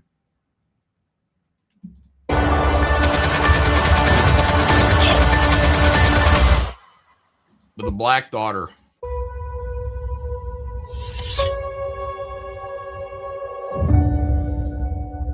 One last kill. Boy. Dude, that still fucks with me that Disney's logo is on that. I like with Shant, that branding on that for my generation makes zero sense. I don't even know what Disney's going to mean to somebody like in the new generation, like the Disney logo. Yeah, because it used to be for teens and tweens, little kids, tweens, and teens. Yeah. Oh well, whatever. I don't care. All right. Well, I might watch that. Let's see. Real quick, I started watching that Thrash movie. It started out kind of shitty. Then when the sharks came, it was kind of cool. They chummed they make an explanation that I liked. They chummed the water, not intentionally, but there's this meat. It's like a meat tanker, but it's filled with like, I don't know, pig's blood or something like that. It might have been a slaughterhouse. I don't know. But when the rain comes and the flood happens, this thing breaks open. And so all this blood spills all the way through this town. And the because of the flooding, all the sharks come in. And it wasn't too bad. I was getting annoyed though, because it started to really look like it was turning into like a girl power thing. You know, like the girls are kind of solving all the things, and the stupid men were getting eaten by sharks. I mean, there was is this a new movie? Like Thrash? It's on Netflix, I believe. Shane's Eraser. Yeah, I haven't seen it. I'm looking for something new to watch. I watched Crime 101, which is like a love letter to Heat. It has Chris Hemsworth, Halle Berry. Halle Berry's fucking still smoking hot for as old as she is. Like like she's black don't crack. I don't know if any woman's aging as well as she is. Like I don't know, baby's blood, whatever the fuck. No, it's a black gene. It's that black gene in her. Yeah, and she keeps her body weight down. She's gonna look good for a long time. But the movie's not worth watching. It gets like to the end and it just kind of drops it into. It's like it's a wannabe Heat, but they just don't have the balls to land it like they did the Heat. Yeah. Anyways, guys, I'm not recommending Thrash. I got a little annoyed. I did turn it off because I was like, why are all these girls solving everything? You know, and like it has what I consider like the feminine. I feel this is like the feminist trope where you have to have a pregnant woman giving birth because that's the real fear and trauma of life is women giving birth. You know, they did it in that Game of Thrones, House of the Dragon. They did it twice in House of the Dragon. I was like, what the fuck is up with these prolonged pregnancies? Then they did it again in fucking It, that Welcome to Dairy thing. You know, like, okay, was it 2 more pregnancies, women delivering fucking babies? I'm like, what the fuck? Like, what? Anyways, they're like, this is the real horror. This is the real trauma. Giving birth. Anyways, they're doing that in the show. I didn't even see the lady give birth. I was just like, they did it in that 28 days later with the zombie giving birth. It's yeah. Did it there too? Just like and again, I remember I guess it was House of the Dragon, that birth sequence. I was at the beginning. That wasn't at the beginning. That was like in the first couple episodes. In what one? Finish it. House of Dragon. Yeah, they did it. Yeah, because I didn't finish it. That actually kind of put me off. I was like, I don't think I'm gonna watch this shit. Like, I don't know. I think I maybe cut it off after that. Yeah, like, not like I got through. I mean, I finished that episode, but I didn't watch any more. Yeah, they sneak in our genres. They sneak in our genres, and then they're like, oh yeah, well, you think that's tough? Well, try giving birth. We're gonna show you. We're gonna force you men to watch us give birth.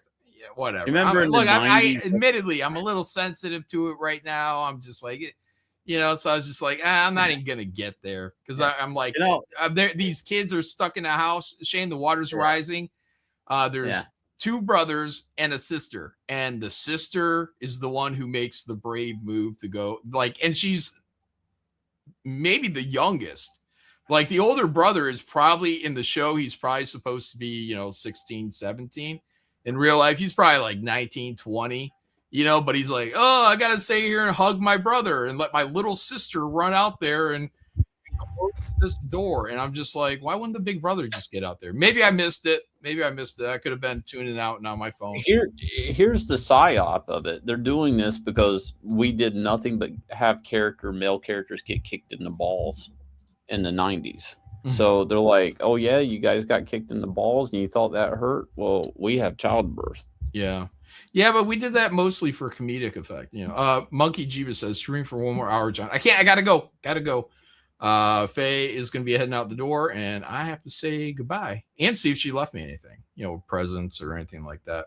You know what I mean? So, all right, guys. Shane, thanks for coming out. Guys, go check out 9 Lives. I showed everyone the car, Shane. I don't know if you saw it. I was promoting your car while you were talking. It's 232 Master Racer. 9 days left, guys. Make sure to grab a copy. No in demand. We're getting this ready to go to print. You could get it on Indiegogo or 9livescomics.com. Thank you for that. And John, you're doing Kangs tonight, right?